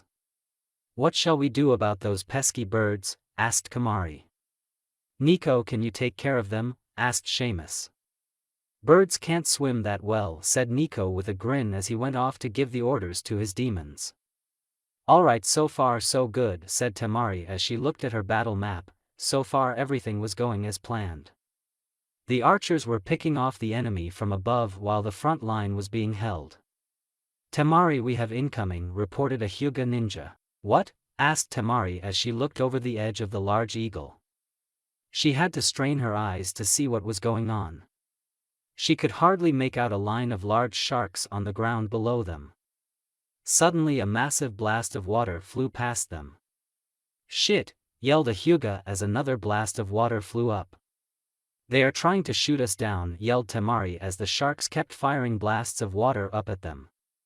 She looked to her right just in time to see one of the birds get hit by one of the massive water attacks. Its entire wing disappeared into nothingness as it went spiraling down toward the ground. The demon archers on board were all but dead, with no way to get off the wounded bird meant they were falling to their deaths. Take us up into those clouds, ordered Temari as the eagle went into a nearby cloud. Meanwhile Hinata and the other archers decided to go down toward the battlefield. Hinata, what are you doing? Asked Temari over the radio. If we get shot down we want a chance to survive the fall, explained Hinata, besides we will take the fire off you. Alright, said Temari as they separated. Let's send in our main force, stated Seamus as Kamari snapped his claws in agreement. We will simply crush them with pure force, said Kamari as he went off to give the order for the main attacking force to start pushing forward. Meanwhile, hidden from view of the main battlefield, Jiraiya stood on top of Gamabunta as he along with Tsunade on top of Katsuya and most of the Leaf attacked from the right side of the field, with the mountains separating them from the field of battle and from the enemy. Remember, hit and run. You guys can't stand long in the fight, said Shikamaru as he and Sakura lead them to a pre-selected spot behind the demon front lines. We understand, said Tsunade as they waited for the order to strike. Meanwhile at the Kyubi, Hachihai and Seatlali stood watching the battle. It's time to carry out the plan, said Kyubi as he looked at Seatlali. Are you ready? My group is ready, said Seatlali as she headed out. Along with her was a large group of demon loins who moved out to the left side of the battlefield away from the mountains. Seatlali is moving, said Seamus as he watched the large lioness move away from the base camp. Unlike the other demons who could change their size in battle if they wanted to, the demon code required the lords to stay in their full size. She is trying to hit us in our flank. Why her? Kyubi has more speed, they could hit us faster, said Nico. However, if she hits harder than the Kyubi, said Seamus. I will take her, said Kamari. I'll leave a quarter of my forces here to help you push through to the enemy camp. Very well, said Seamus, the two of us will take the enemy camp. High above their heads Temari flew with the rest of the spotters, reporting back everything they could see back to the ground. They are taking the bait, the demon scorpions are moving out, reported Temari. Inform the Hidden Rain village that they are about to get very busy, said Shikamaru in his radio. I am already on it, little boy, said Temari as she switched to a different radio channel. Nightfall, I say again, nightfall. Only 15 miles away from the battlefield, Madara Uchiha sat by the radio in the village hidden in the rain.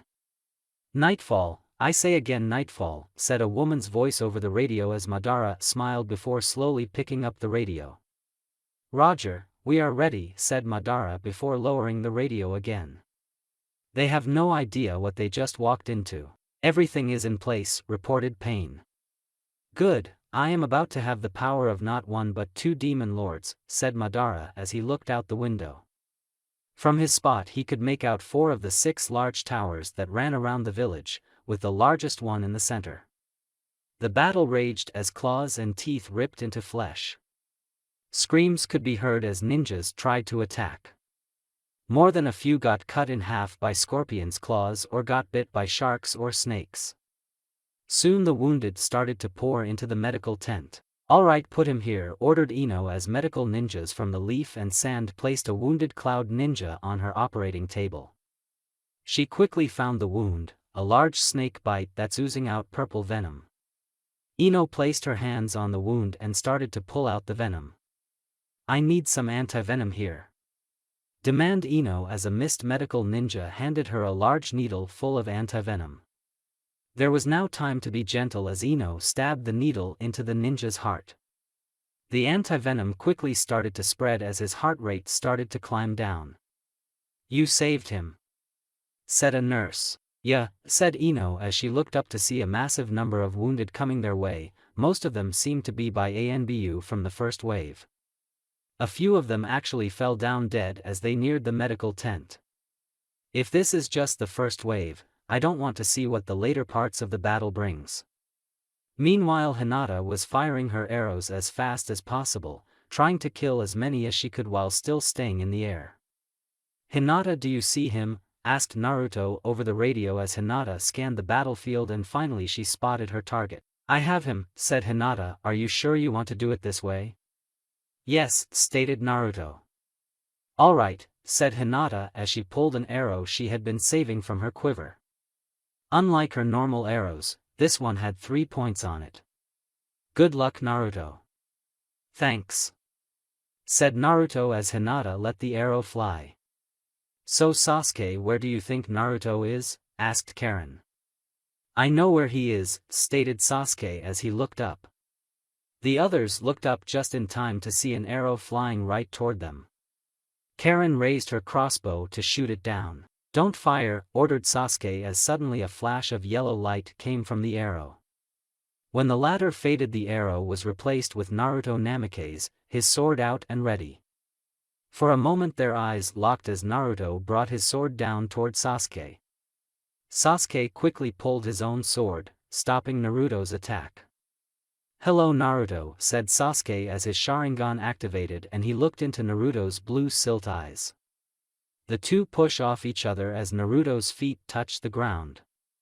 "A little fox all by himself," said Suigetsu as he pulled one of his 2 swords out. "We are going to have so much fun ending your life."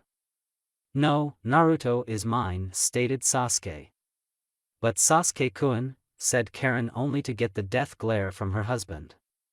"Let them have their fun, we need to find our targets," stated Hyuga as they started to walk off toward the enemy camp. "So dead last, are you ready to die?" asked Sasuke. "You are the one who dies today," growled Naruto as Sasuke laughed a bit. "Naruto, let's take this to a little bit more private," said Sasuke as he put his sword away. "Where?" asked Naruto. "Just follow me," said Sasuke as he took off into the distance.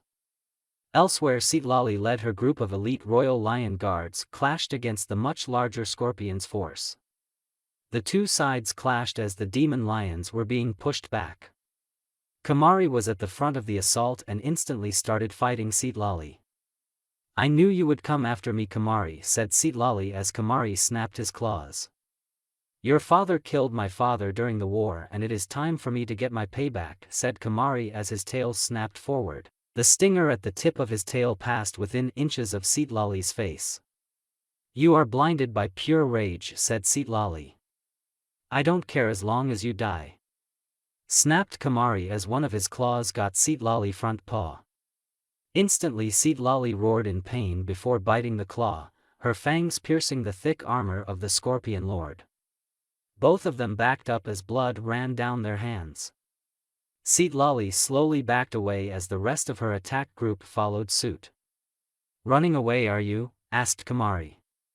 "No, I am leading you into a trap," thought Citlali as the towers of the village hidden in the rain came into view. Miles away from the battlefield, Naruto and Sasuke were running at top speed, so fast that no one could really see them. Finally, Sasuke came to a stop at a location Naruto had seen both in real life and his nightmares. "Is something wrong, Naruto? This is where we parted company the first time," said Sasuke as he stood on top of what remained of the stone statue of Madara Uchiha. Naruto stood on the old statue of the first Hokage, just like they had done so many years ago. "It is only fitting that we should end it here, in the Valley of the End." The battle was raging on all fronts and Hinata couldn't fire her arrows fast enough. She had lost count of how many arrows she had fired. However, it was so much that her fingers had actually started to bleed from all the times she had fired. The eagle was flying so low that they had to dodge Scorpion stinger strikes. "Incoming!" yelled a fellow archer as Hinata looked up toward the enemy lines. Her eyes widened as a massive wall of water was coming right at her.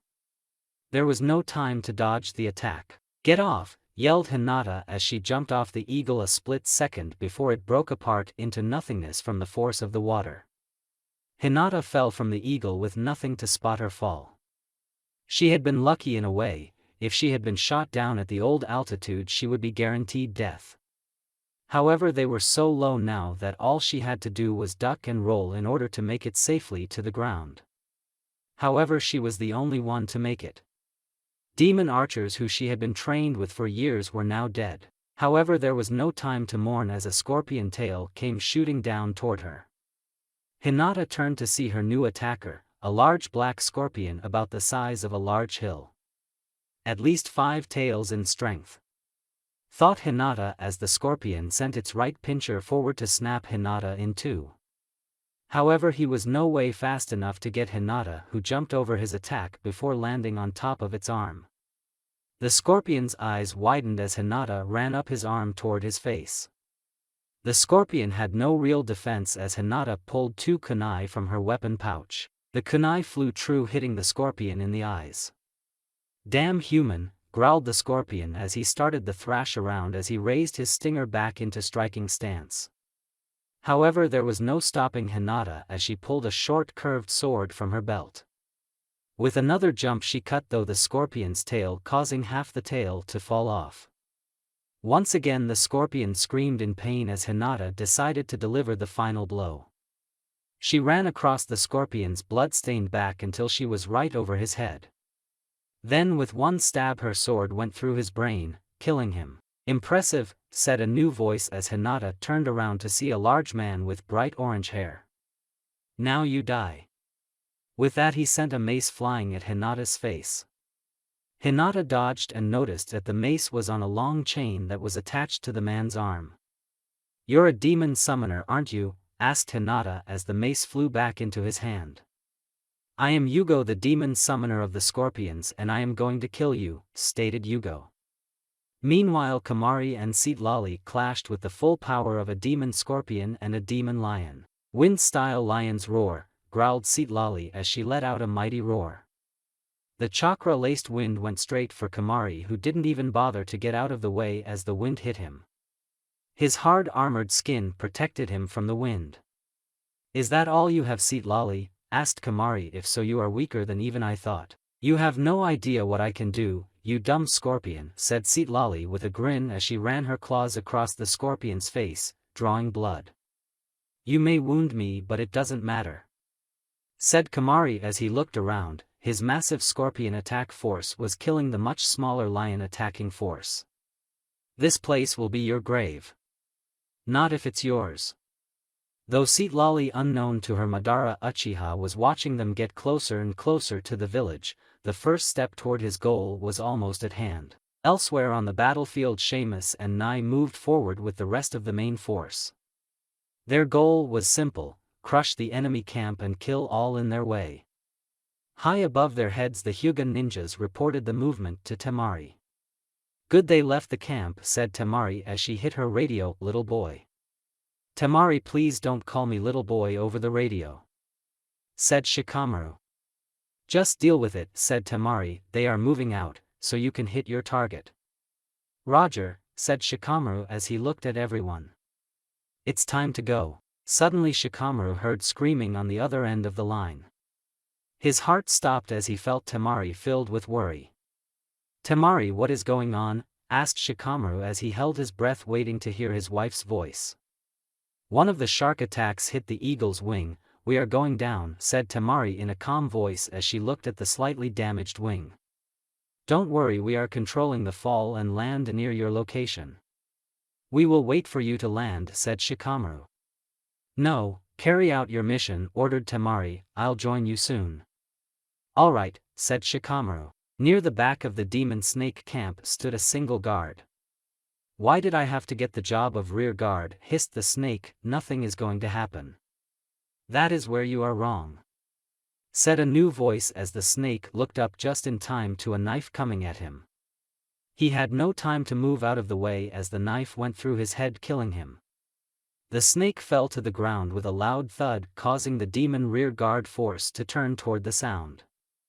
They were greeted by the sight of the bulk of the leaf attack force. "Hello there," said Jiraiya as Gamabunta sent out a stream of oil toward the demons. Jiraiya quickly ran through hand signs before releasing a fire jutsu. The fire jutsu combined with the oil caused a massive firestorm to spread out over the demon camp. The sound of roaring flames caused more than a few demons to look back at the towering flames that now engulfed their camp. "Looks like the humans have launched an attack against our camp," said Nico. "Are you worried?" asked Seamus with a small laugh. "No," said Nico, "but let's send Karen and Suigetsu back there to deal with any demon summoners." "Agreed," said Seamus as they kept pushing forward. "Yeah, we got them," yelled a young Leaf Jonin as the flames died down to show the demons still standing there without a mark on them. "This is going to be entertaining," said a shark. "How are they still around?" asked the Jonin. "They are demons, they aren't that easy to kill," stated Sakura as the demons charged toward the attacking human force. Meanwhile Hinata jumped over another one of Yugo's mace swings. "Come on and fight me, you lion bitch," said Yugo as suddenly Hinata charged forward and punched Yugo in the face. He stumbled back holding his face as blood ran down his arm as the mace fell to the ground. "You know bitch isn't for lions, they are for dogs and wolves," said Hinata as suddenly an orange scorpion tail came flying at her. She jumped back as the tail struck the ground in front of her. "Now I am angry," stated Yugo as he began to grow in size. His hair fell out as his skin turned orange. His muscles built up as his hands turned into claws. "His sage mode," thought Hinata as Yugo stood up as he grew to over 8 feet tall and 450 pounds of muscles. Out of his side grew 6 extra scorpion-like legs, 3 on each side. "You will feel my power," said Yugo as he lay down so that all his legs were on the ground. He now looked like an orange scorpion with slightly different almost human-looking back legs. "Prepare to die." Back at the demon camp humans and demons clashed. "Take this," yelled Choji as he punched a shark in the face, sending it flying backwards. "Nice one, Choji," said Jiraiya as he crushed a snake with his lion's mane jutsu. "I just wish I didn't have to be in sage mode in order to fight them," said Choji as he looked around. The Leaf seemed to be holding their own, but he knew these were just the weak force, the wounded and the rear guard. The main force was pushing forward toward their camp, toward Ino. He had to crush them and move on to the next part to save Ino, so he ran through hand signs. Giant boulder jutsu. With that Choji grew in size and became a giant ball. "Give him a push," said Jiraiya as Gamabunta kicked Choji, sending him flying toward the enemy. Meanwhile Shikamaru found himself surrounded by several demon snakes. "Stupid human, you can't win," hissed a snake. "You underestimate me," said Shikamaru as his body began to change slowly. It grew in size and muscles as he took on the form of a large wolf. "Sage mode will not save you or your kind," said a snake. "My sage mode isn't for killing you," said Shikamaru with a grin as he bit his thumb. "Trying to summon a demon inside a warzone can't be done. Demon teleportation is outlawed on the battlefield by the code," hissed another snake with a laugh, only to stop when Shikamaru laughed a bit. "You need to read the code better. Demon self-teleportation is banned but summoning is allowed by the code," said Shikamaru as he ran through hand signs before slamming his hand onto the ground as it started to shake. Grand Summon Jutsu. "What is going on?" asked Seamus as the ground under the battlefield began shaking so hard that everyone fighting on the battlefield stopped. "I don't know," said Nico as he looked toward the enemy camp where Kyubi and Hatch High were. Suddenly Hatch High disappeared in a puff of smoke followed by almost every single wolf. "What the?" "Behind us," said Seamus as Nai looked behind toward their camp only to see Hatch High and thousands of demon wolves appear in the camp. "They used a summoner to transport a whole army. So we are trapped between the wolves and the foxes," said Nico. "So we simply push forward though the foxes. They are the weaker one in direct combat," said Seamus as he looked back toward the QB only to see thousands of demon lions come out of hiding spots inside the camp. "The demon lions?" asked Nico. "Seatlolly's attack was a fake to lure his force away," said Seamus, "and now we are trapped." As the demon rear guard were in full retreat as Hatch High and the other demon wolves ripped through the camp. Temari and the Hyuga ninjas landed nearby. It took only a few minutes for Temari to find her husband in sage form, who was currently fighting some demon snakes. "How are you doing, little boy?" asked Temari as she jumped into the battle. "Been kind of busy," said Shikamaru as he looked at the demon snakes that now surrounded them. His claws were already stained with the blood of demon snakes. "So any plans?" asked Temari. "Kill them before they kill us," said Shikamaru. "Sometimes the simplest plans are the best," said Temari as she started attacking the snakes with her fan. Shikamaru's claws ripped through snake flesh, but he knew he could stay in that form for long. Using a grand summoning jutsu to summon thousands of demons onto the battlefield cost him a lot of chakra even though they were nearby. "I have maybe 5 minutes worth of sage mode left before I am out of it," thought Shikamaru as he scanned the field. They were pushing on all fronts and were close to actually surrounding the enemy. Once they were surrounded, they could be crushed. However, suddenly his heart stopped as he saw a large red and black snake slither its way out from under some other dead demons. The snake's fangs were dripping with venom and it had a clear shot at Temari's back. "Temari!" yelled Shikamaru as the snake struck. There was no time for Temari to react, but there was time for him. Hearing her husband's voice caused her to turn around, only to see Shikamaru standing there. However, coming out of his shoulder was a snake's face.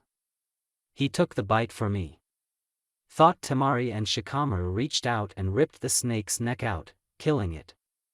The moment the snake released its hold on Shikamaru, only to have him fall to his knees. "Shikamaru?" asked Temari as she knelt down beside him as he returned to his human form. "Are you alright?" Temari asked Shikamaru in between short breaths. "I am fine, but you need to get some help," said Temari as she looked around. Luckily she could spot Sakura fighting nearby. "Sakura." "Temari, I just want you to know that I love you," said Shikamaru as he lost his strength and began to fall. Temari pulled him back into her lap. "Don't you dare die on me, little boy," snapped Temari. "I don't think I have the choice." "Temari-chan," said Shikamaru as he closed his eyes, "just have a good life."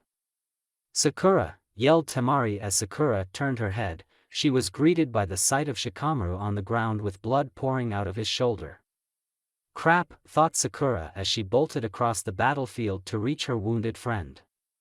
"Temari, what happened?" asked Sakura as she knelt down beside Shikamaru. "He saved me from that snake and got bit," said Temari before pointing to a dead snake on the ground. Sakura did a quick glance at the remains of the snake to see how strong it was, and instantly her heart sank.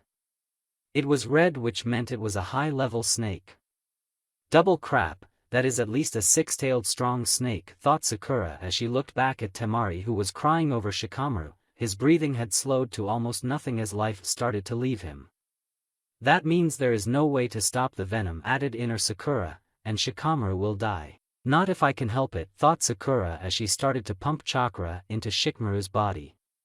"Sakura, please tell me you can save him," pleaded Temari in a voice Sakura had never heard from her. She sounded weak and afraid, not the strong tough as nails women she normally did. "I don't know, but there may be one way to save him," said Sakura. "Do everything you can," pleaded Temari. "What are you planning to do?" said inner Sakura. There was a theory at the very end of Naruto's grandmother's medical book. A theory on how to stop poisons and venom, thought Sakura as she ran those hand signs. "That was just a theory," said inner Sakura. "Everything is a theory at first," said Sakura as she started the jutsu. "What are you doing?" asked Temari. "Temari, I can't stop the venom from spreading," said Sakura as Temari's heart started breaking, "but I may be able to control its flow and keep it away from his major organs." "Please work," thought Sakura as she used her water affirmations to help control the flow of the venom in the blood. Temari watched as sweat started to pour down Sakura's face as she started to move her hands around.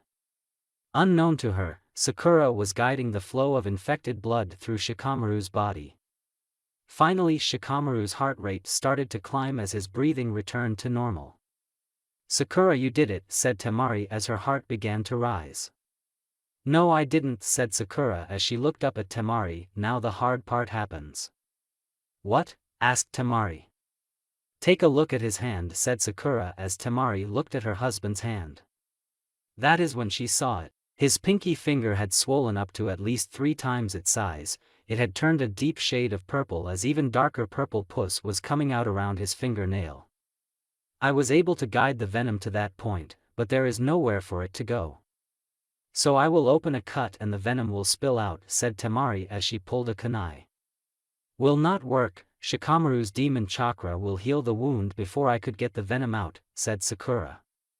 Then I will open another wound, said Temari. Temari, I can't hold the venom back for that long, explained Sakura as she felt her control starting to break. Temari, this will be very hard for you, but in order to give Shikamaru any chance of life, you have to cut off that finger. Temari's eyes widened as she looked at her husband's face. I can't do that, how could I harm Shikamaru-kun? Thought Temari. If I lose containment, Shikamaru will die, yelled Sakura. The choice is either to cut off Shikamaru's finger or stand over his grave. Alright, said Temari with tears in her eyes as she placed the kunai over Shikamaru's finger. Please forgive me. With that she drove her kunai into Shikamaru's skin, cutting the finger off at the knuckle. The purple venom-soaked limb lied on the ground oozing out venom. Good Temari, said Sakura as she healed Shikamaru's finger. Is he going to be okay? Asked Temari. He has lost a lot of blood but he should be okay, said Sakura. Just get him back to Ino, she can take care of the rest. Alright, said Temari as she picked her husband up before taking off toward the medical tent. That must have been impossible for her to do, thought Sakura as suddenly she felt the ground shake as chakra spiked, a chakra she knew anywhere. She looked toward the source of the spike only to realize that it was outside the battle zone. Naruto-kun. Naruto must be fighting Sasuke, added inner Sakura. Like it or not, I am coming to help you, Naruto-kun, thought Sakura as she took off. Sunlight peeked through the cloud cover as Naruto and Sasuke stood across from each in the Valley of the End. Neither of them had their swords out but each was ready to pull at a moment's notice.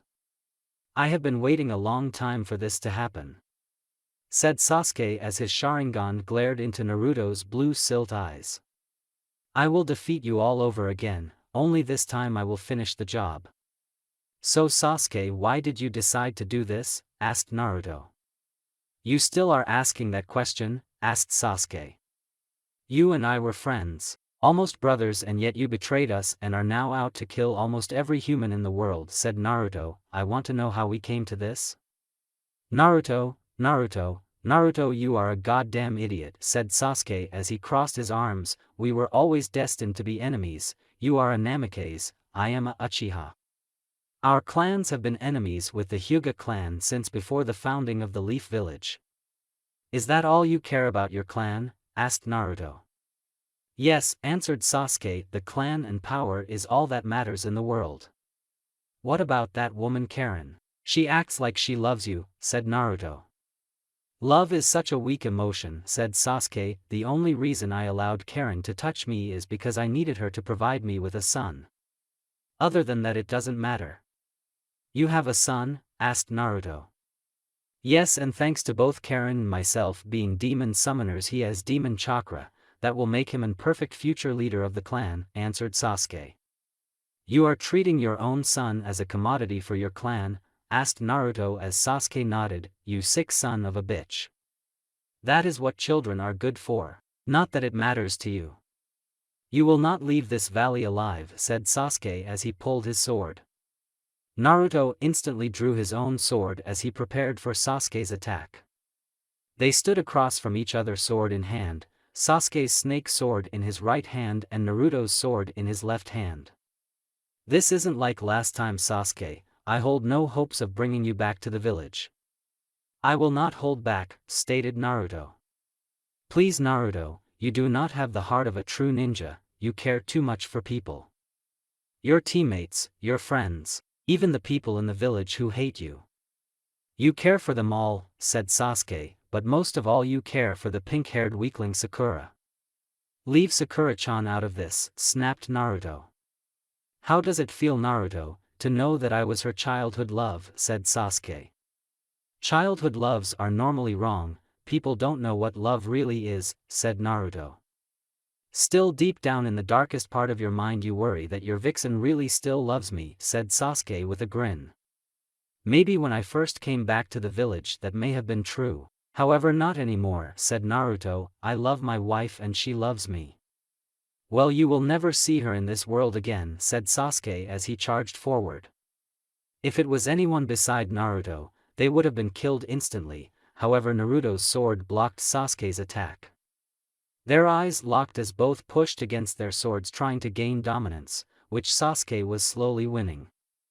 You can't beat Naruto, just make it easy and give up, hissed Sasuke as suddenly Naruto ducked down and kicked Sasuke's legs out from under him. Sasuke was sent off the edge of the statue and was falling toward the ground. Naruto jumped off the statue to go after him. For a moment the two of them just fell toward the large lake below with the waterfall to their right. Kordi Senbon, yelled Sasuke as he sent a stream of lighting toward Naruto as he ran through hand signs. Air bullet, yelled Naruto as he sent a wave of wind chakra forward, because wind is naturally strong against lightning. Sasuke's attack broke apart. Sasuke did a midair backflip to land on top of the water. Fire style. Giant fireball justu, said Sasuke as he breathed out a giant ball of fire and sent it straight for the falling Naruto. Wind is weak against fire, so I have the advantage. Water style, water dragon, cried Naruto as the water below Sasuke began to turn. Suddenly the water shot up and took the form of a giant dragon. The dragon moved in between Naruto and the flames. Both attacks cancelled each other out as rain started to fall on the battlefield as Naruto landed on the water. So you know water jutsu, said Sasuke. Yes, I taught Sakura-chan some jutsu using water, said Naruto, it also allows me to stop your fire attacks. Is that so? Asked Sasuke as he ran through hand signs, let's put that to the test. Suddenly Sasuke breathed out a giant ball of extremely hot white flames. Naruto responded by running through his own hand signs as a giant wall of water rose up in between them. You can't win this fight, Sasuke, I have an entire lake to draw on for my water shield, said Naruto as steam filled the air as the white-hot flames clashed against the water. The steam turned into rain as the entire valley became soaked with a mighty downpour as wind started to howl. Suddenly Sasuke stopped his attack as he descended on the valley. Naruto scanned the thick steam for Sasuke, but there was no sign of his enemy. Quickly the wind cleared the stream, but Sasuke was gone. Up here dead last, said Sasuke as Naruto looked up to the very top of the valley. There was Sasuke standing there below a huge thunderstorm. Suddenly a creature of pure lightning appeared. I should thank you, you helped set up one of my most powerful jutsu, Kirin. What the? Asked Naruto. Thanks to the heat in the atmosphere a strong thunderstorm has grown, now I will unleash it at you, said Sasuke as Naruto's eyes widened as the attack came so fast that not even he could see it. Now die in a roar of thunder. Kirin struck, causing the entire lake to become electrified as even more steam filled the air. Rocks and dirt came to fall as the very ground shook under the attack. All the while Sasuke was laughing. I told you, you couldn't win. I hope you enjoy your watery grave, laughed Sasuke as parts of the giant salute of the first Hokage fell into the now boiling lake, causing a massive wave to shoot high into the sky. I won't be so sure about that, said a voice over Sasuke's shoulder as Sasuke spun around to see Naruto standing there without a mark on him. How in the world? Asked Sasuke. You weren't the only one to use the steam as cover. My shadow clones went around the valley placing marks for the Thunder God technique, explained Naruto as Sasuke glared at him. Damn Namikaze, hissed Sasuke as the rain kept coming down and the storm kept growing. Sasuke dashed forward as their swords clashed again. Sasuke swung his sword as fast as possible trying to deliver a blow to Naruto. However, no matter how fast he moved, Naruto was just able to block his attacks. Sasuke was getting more and more frustrated. Is this all you have, Sasuke? Asked Naruto as suddenly Sasuke kicked him back toward the stone cliff side. Your sword skills may be good, but I am still a better fighter, stated Sasuke. You have no idea what I can do, said Naruto. You may have gotten better than Naruto, but you are no match for me, said Sasuke as suddenly Naruto started laughing. What is so funny about Naruto? I find it funny that even after all the times we fought each other you still don't know me, said Naruto as he stood back up. Even with your Sharingan you didn't notice. What are you talking about? Asked Sasuke as Naruto grinned. Simple, said Naruto as he tossed his sword into his right hand as Sasuke's eyes widened as he realized what Naruto was talking about. He was toying with me, thought Sasuke. I was fighting with him at full strength and he was holding back. I am not left-handed, said Naruto as chakra gathered around his sword. Demon Wind-style air scythe. With that Naruto raised his sword and did a downward cut into the air. However, that chakra launched forward in a giant wave of red chakra. Sasuke jumped out of the way of the attack, however it still passed close enough for him to feel the heat from the chakra on his face. The wave kept going, cutting though the rock behind Sasuke, making a deep cut maybe 35 feet deep into a rock face that was already 50 feet away from Naruto himself. So you were holding back? Said Sasuke as Naruto smiled as he raised his sword and pointed it at Sasuke's heart. If you are ready for a real fight, I am ready to go, said Naruto. So Naruto, are you ready to die? Because in only a few moments another Kirin attack will be ready and in its new form it will destroy this entire valley. There will be no escape for you, stated Sasuke as the storm caused by Sasuke's Kirin attack was still raging as lightning lit up the sky as the wind howled so much that Naruto's cloak whipped in the air. I will not let you get off another attack, stated Naruto as the hard rain bouncing off the demon steel of both swords. You will die by my hands before your attack is ready. Well, today isn't the day I die, said Sasuke as he moved his sword up and pointed it toward Naruto. With one move the blade was struck by multiple thunderbolts, making lightning dance around it. It's too bad this has to happen during a thunderstorm where I can call upon my nature chakra type for help. I beat your Kirin attack.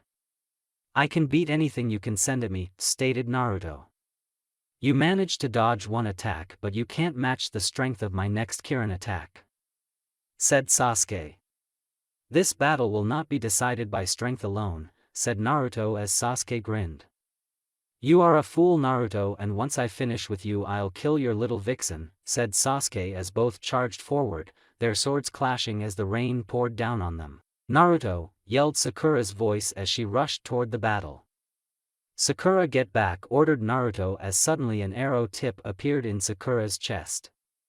Naruto's eyes widened in horror as Sakura fell to her knees before falling to the ground with a large arrow in her back.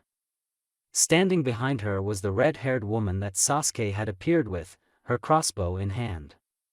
The pink bitch dies, laughed the woman. Sakura, yelled Naruto as he watched Sakura's blood begin to cover the ground. Ah. Looks like she is dead, laughed Sasuke as suddenly Sakura disappeared in a puff of smoke. Shadow clone, asked Karin as suddenly Sakura appeared behind her. Correct, you snake bitch, snapped Sakura as she punched Karin in the head, sending her flying. Naruto quickly ducked as Karin flew over him before crashing into Sasuke. Nice one, Sakura-chan, said Naruto as Sasuke jumped back to his feet. Sorry about making you worry about me, said Sakura as Karin finally got back to her feet and stood beside Sasuke, across from Naruto and Sakura. Now why don't we take care of these snakes together? At the Valley of the End, Naruto and Sakura Namikaze stood across from Sasuke and Karin Uchiha. Well, I guess I get to kill you both in front of each other, said Sasuke as he glared at Naruto and Sakura. I don't think so, said Sakura as a blade came out from the holder around her wrist. Do you think that little blade will scare me? Asked Sasuke with a laugh. How about this blade? Said a voice behind him as suddenly Naruto appeared in a flash of yellow light, right behind him, sword raised. Sasuke-kun, said Karin as she raised her crossbow, however she didn't raise it to the firing position, instead, she raised it up to block Naruto's sword. His sword went most of the way through the stock of the crossbow, destroying its strength. If Karin tried to fire it again it would snap. Now it is your turn to die, said Sasuke as he stabbed Naruto only to have Naruto disappear in a puff of smoke. You just lose your main weapon because of a shadow clone, said Naruto, that gives us an advantage. Karen, take care of Sakura, I will take care of Naruto, ordered Sasuke as he charged toward the real Naruto. Very well, stated Karen as she pulled a short knife before going after Sakura. Meanwhile, Ino was rushing around as fast as possible trying to save as many lives as possible, however more people were dying than she was saving. The body bags of the dead covered a large patch of ground behind the medical tent. She had no idea how much time had passed since the battle began, but it felt forever. Every minute felt like hours to her, hours seemed like days. Her clothes were stained with blood from all the surgeries she had done right after each other, all but the basic cleaning rules were followed.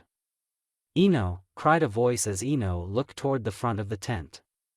She turned toward the voice expecting to see one of the nurses, however instead Temari stood there holding Shikamaru bridal style in her arms. We need your help.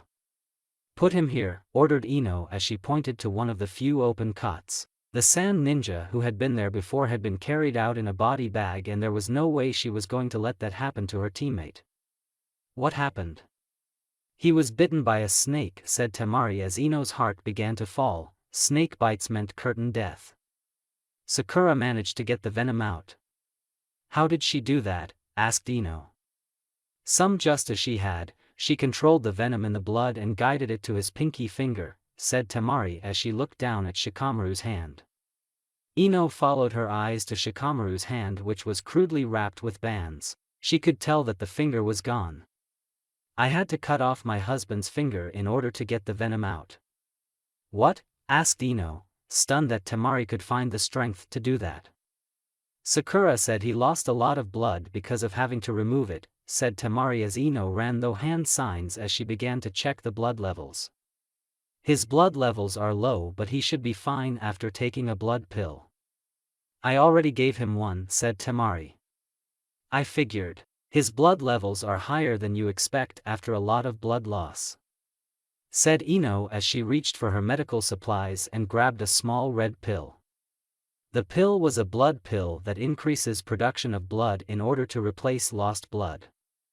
How are things going out there? Good, but a lot of people are dying, said Temari. We have them surrounded and maybe we can win this war right here and now. I hope you are right, said Ino as she looked out toward the battlefield. She could see the Kyuubi pushing forward toward the large snake and shark in the center of the battle. Hatch High was coming toward them.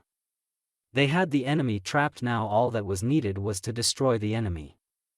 I hope everyone else is okay.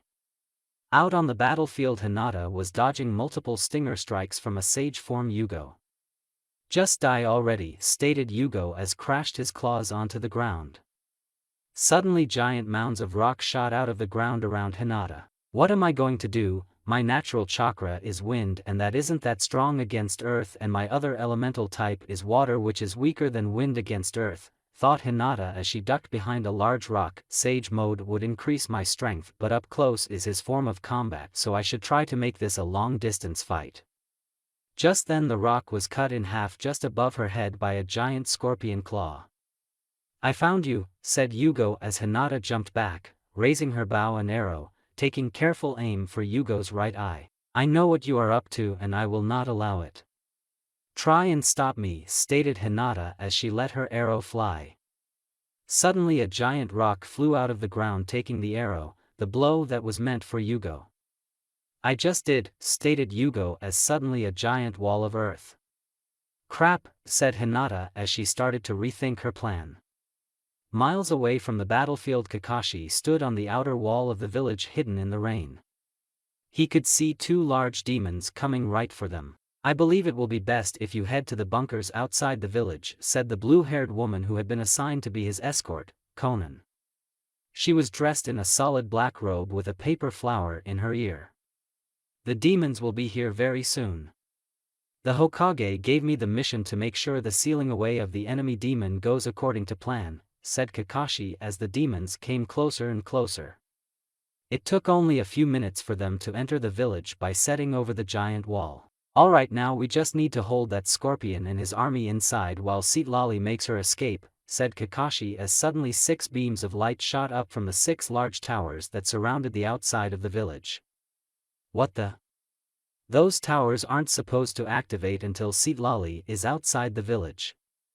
I am sorry it came to this, said Conan as Kakashi turned around just in time to block a powerful kick from among the last people he accepted to see today. There, dressed in an Akatsuki cloak, was the student of his rival Guy. I will defeat my sensei's rival, said Lee as he tried to punch Kakashi only to get blocked again. You never knew that this village was led by the Akatsuki, said someone that made Kakashi's eyes widen as Kabuto and a woman he had never seen before appeared.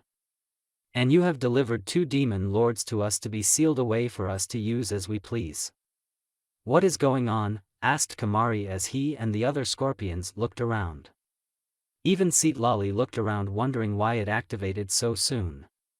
Finally she saw Kakashi fighting against 3 people in black cloaks with red clouds. The Akatsuki, this was a trap for both of us, thought Seatlali as a blue dome surrounding the village. What have you done? Asked Kamari.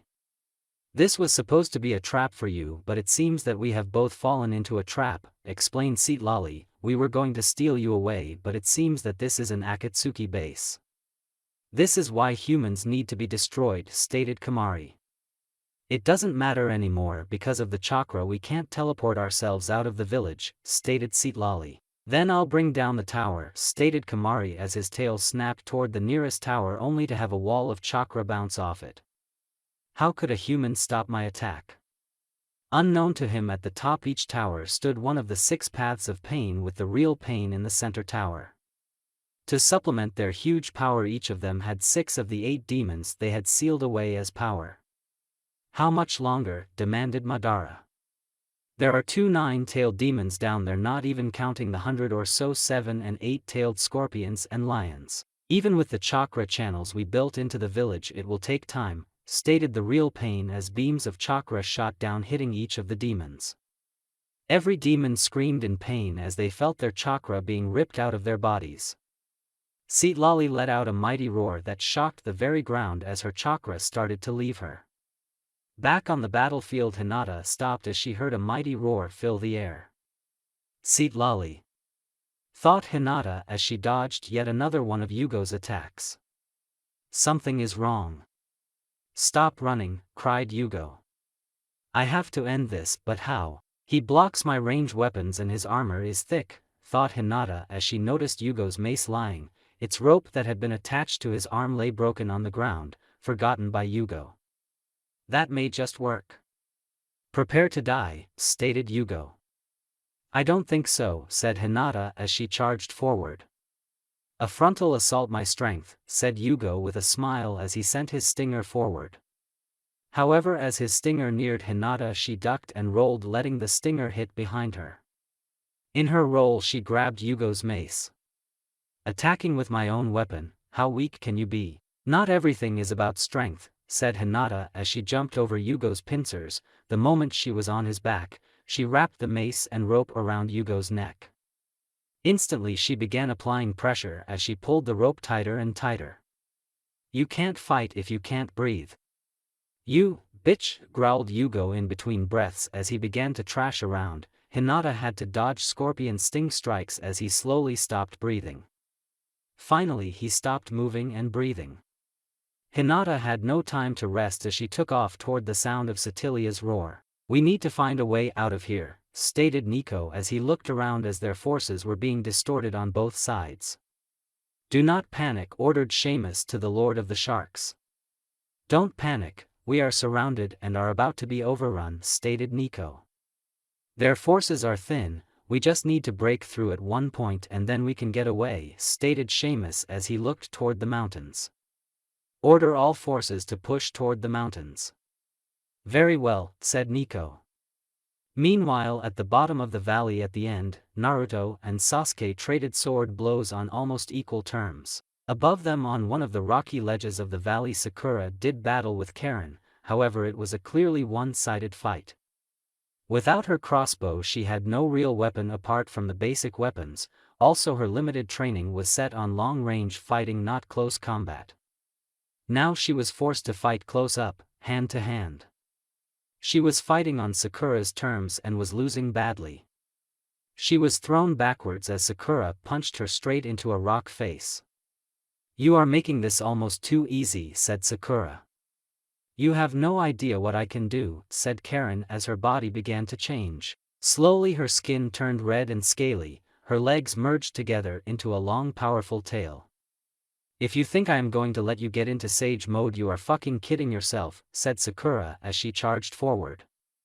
"I don't think so," said Karen as the bolts of lightning shot down from the still raging storm, forming a wall between Karen and Sakura. Sakura jumped back as Karen finished changing into her snake sage form. "Now with one bite you will die from my venom," hissed Karen as she opened her mouth to show two long fangs that were dripping with venoms.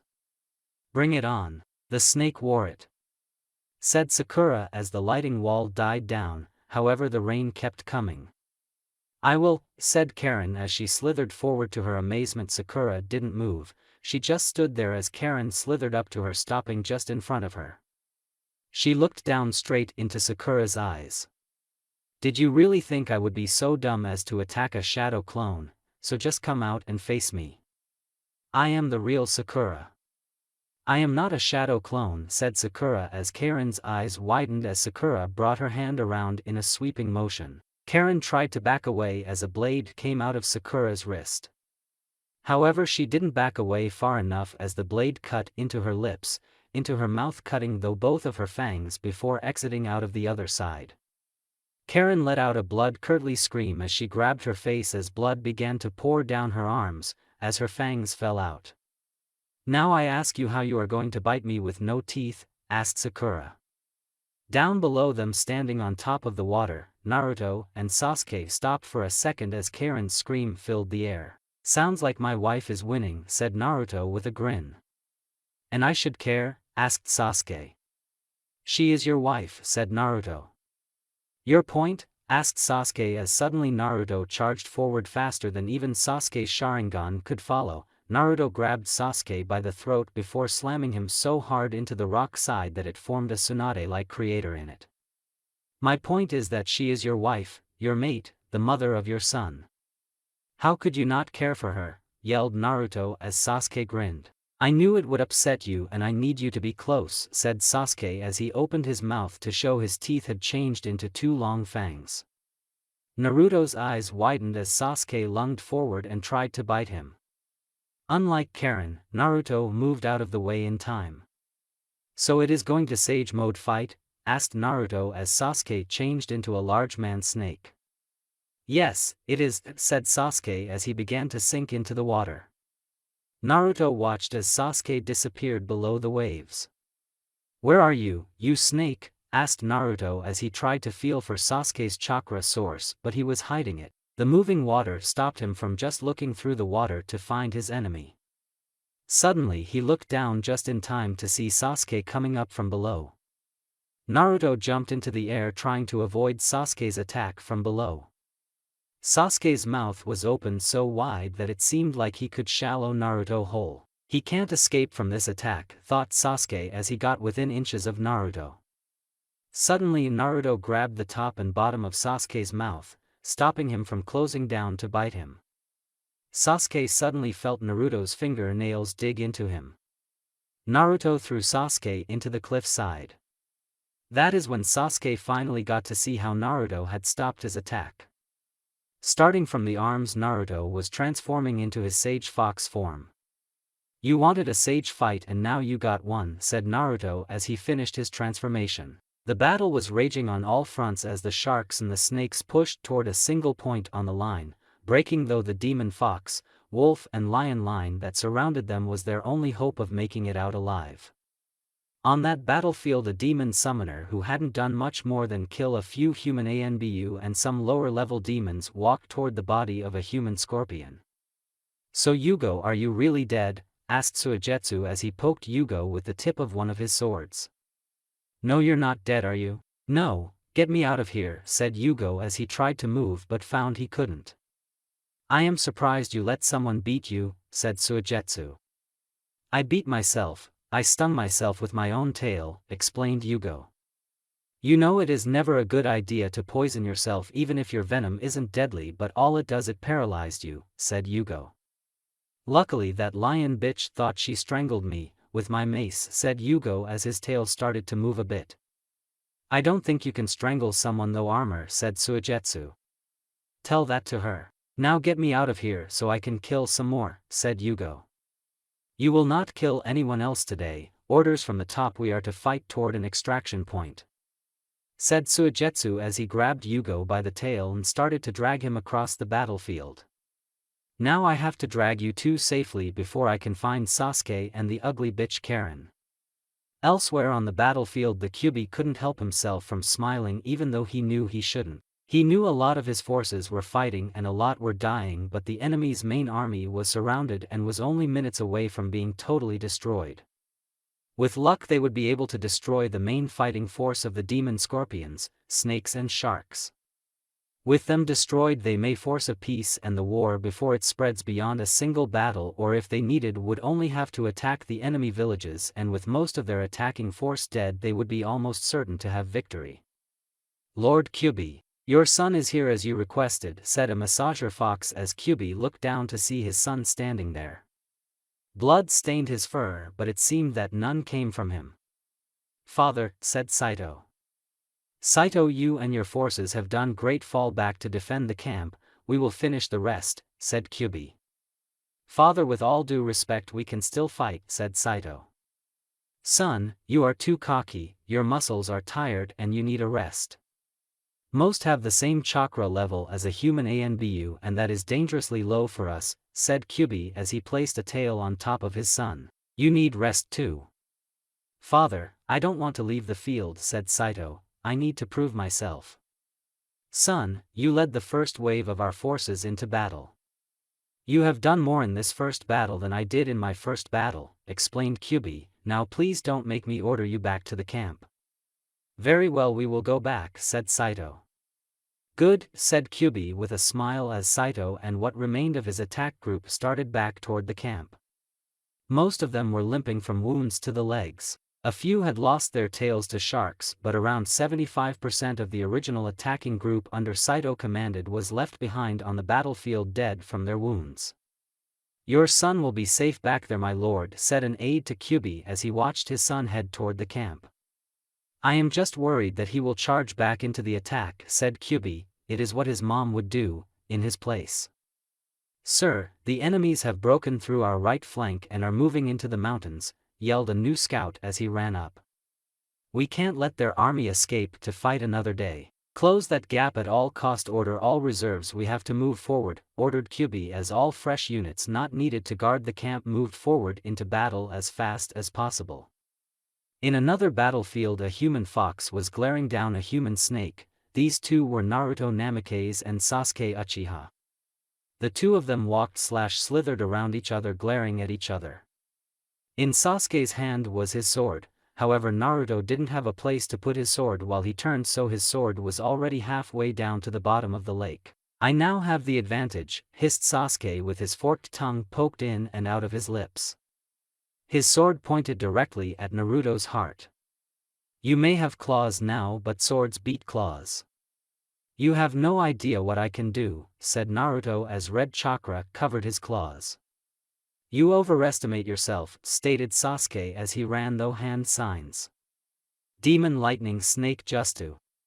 Naruto's eyes widened as 5 snakes made out of nothing but lighting came shooting out of the water. Naruto jumped up to avoid the attack. 2 of the snakes touched before exploding in a massive ball of lightning before disappearing into nothingness. So if they touch each other they explode, thought Naruto as he started to dodge the attacks from the remaining 3 snakes. Run little fox run, laughed Sasuke as the remaining 3 snakes hit each other before exploding. Naruto stopped before looking toward Sasuke. Your little attack blew up, stated Naruto. No it didn't, said Sasuke as one of the 3 snakes came out of the explosion biting Naruto's arm. Goodbye Naruto. With that the snake attached with Naruto's arm exploded in a giant ball of lightning.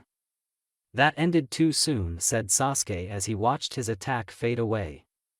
Suddenly he felt a chakra source right behind him. He turned around just in time to feel a sharp pain in his neck as rows of teeth sank into him. He was forced onto the ground as he started to thrash around. He looked down to see Naruto had bitten into his neck as his chakra-covered hand claws started to dig into his armor as his leg claws dug into his lower unarmored body. Sasuke hissed in pain as he tried to bite Naruto only to find that Naruto had bitten him in a location where he couldn't bite. If it wasn't for his muscles around his neck, Sasuke wasn't lacking for air.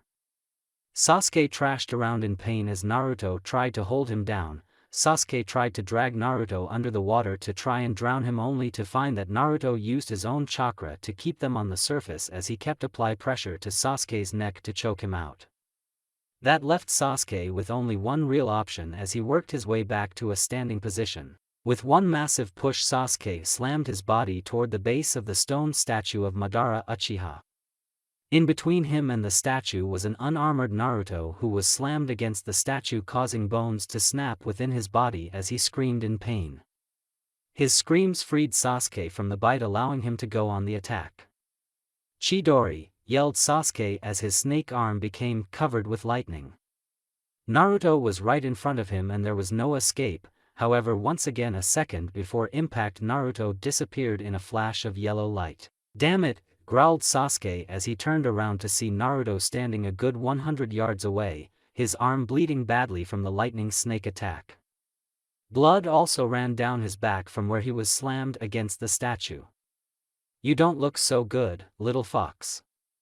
You should look at yourself, you snake in the grass," said Naruto as Sasuke looked at himself in the water. Blood was pouring down from wounds on his neck from Naruto's bite and his armor was partly ripped open from Naruto's claws. His lower unarmored body was also bleeding badly from Naruto's clawed feet digging into him. Both their blood dropped into the water as the ground started to shake. This time it was neither of them as both looked toward the statue. The force of Sasuke's attack had knocked a huge hole in the last statue and now it was coming down right on top of them. "Crap," said Naruto as the statue started to drop right toward them. Meanwhile, Hinata ran as fast as possible through the woods following the massive paw prints left from when her master did battle with the Scorpion army. She was pushing as much chakra as possible into her feet to make herself faster, but the battle had taken a lot out of her. She didn't have to worry about guiding an enemy into a trap, so she made good time and soon she reached the outer wall of the Rain Village. Her eyes widened as she saw that the sealing process had begun and that her master was still inside. "What is going on?" asked Hinata as suddenly a kunai came flying at her. Instantly she raised her own weapon, blocking the attack. She turned to see 4 people coming at her in Akatsuki cloaks. "You walked into our village," said Lee as he came in for a kick only to be blocked by Kakashi. "Hinata, you need to pay attention," stated Kakashi as he went in to stab Lee only to have the tip of his kunai get covered with some type of crystals. Instantly he dropped his kunai as it got totally covered with those crystals. "So now we get to kill a demon summoner too," said Kabuto. "I don't think so," said Hinata as she raised her bow and arrow. "I will not let you harm my master." Down below them, Sasuke fell back to his knees. Across from him, Naruto was also on his knees. Both were bleeding from multiple wounds all over their body. Slowly Naruto stood up and began to walk toward Sasuke. A blood-stained kunai was in his hands. "It's over," said Naruto as Sasuke looked up toward his enemy. "I will end it now." "I don't think so," said a new voice as Sasuke disappeared. Naruto looked around to see a man dressed in purple shirt holding barely standing Sasuke up. "I may not like the bitch Karen, but Sasuke is useful and his master wants him." "I will not run," said Sasuke. "Orders from above. Besides, live to fight another day," stated Suigetsu as Sasuke glared at Naruto. "Fine, but know this, Naruto, I will end you sooner rather than later," stated Sasuke as he and Suigetsu disappeared. "You are going nowhere," stated Naruto as he tried to do the Thunder God technique only to fall back to the ground from lack of chakra. "Naruto-kun," yelled Sakura as she dropped down from above, landing beside her husband just as his chakra began to give out and he began to sink down into the water. She quickly grabbed Naruto's arm, placing it over her shoulder, and began to lift him back up to his feet. There I got you. Sakura. Chan, said Naruto as he breathed so heavily that Sakura worried that he would hyperventilate. Save your strength Naruto-kun, said Sakura as she placed her own hand on Naruto's wound to help speed up the healing process. We can't let Sasuke get away, we need to end this, said Naruto. Naruto Uzumaki Namikaze, you are in no shape to go anywhere except a hospital, ordered Sakura in her doctor's voice, a voice Naruto knew to obey. We killed one snake today, and we will kill the other one another day. Alright, said Naruto as Sakura started to lead him out of the valley as the sky above them finally cleared as the storm passed. Miles away on the battlefield, Kyubi, Hachihai and the Kages of the different ninja nations stood over the remains of several demons and humans alike. In the distance, the retreating army of the snakes and sharks were going over the mountains into Earth Country. Why aren't you going after them? Asked Tsunade. Take a look. The center is retreating fast than the outside edges, said Hachihai. So? Asked Choji. That means it's a trap, said Tsunade as she mentally slapped herself for not seeing it before. We attack the center and give ground while the wings stay strong, we push deeper and deeper in and then they close the end, trapping us. Correct, we are also too weakened to go after them right now, said Kyubi. Will they go back to the demon world and leave us alone? Asked Ino. No. They will establish a ground base here and then rest while they build up their forces, stated Hachihai. The first battle may be over with our victory, but the war has just begun. An hour later at the village hidden in the earth, Hayashi Hyuga sat at the patio of his new house eating a late lunch. So far everything was going great. He was now head of the council and his clan had already begun taking over key positions in government and business. The only thing that he really missed about the Leaf was without the lower clan he didn't have as many trained servants. However, thanks to a large poor class in the village he had servants, it just took time to train them in the proper way to do things. Father, said Hanabi as she walked onto the patio. Hanabi, why aren't you wearing your new headband? Asked Hayashi. You are a ninja of rock and you will act like one. Father, I will never be a ninja of this village, stated Hanabi as Haishir stood up and glared at her daughter. You are never to say that again, stated Haishir. You are to serve the clan. You put the clan before the village, stated Hanabi. Always, stated Hayashi. Besides, you will change your mind once you meet your future husband. What? Asked Hanabi.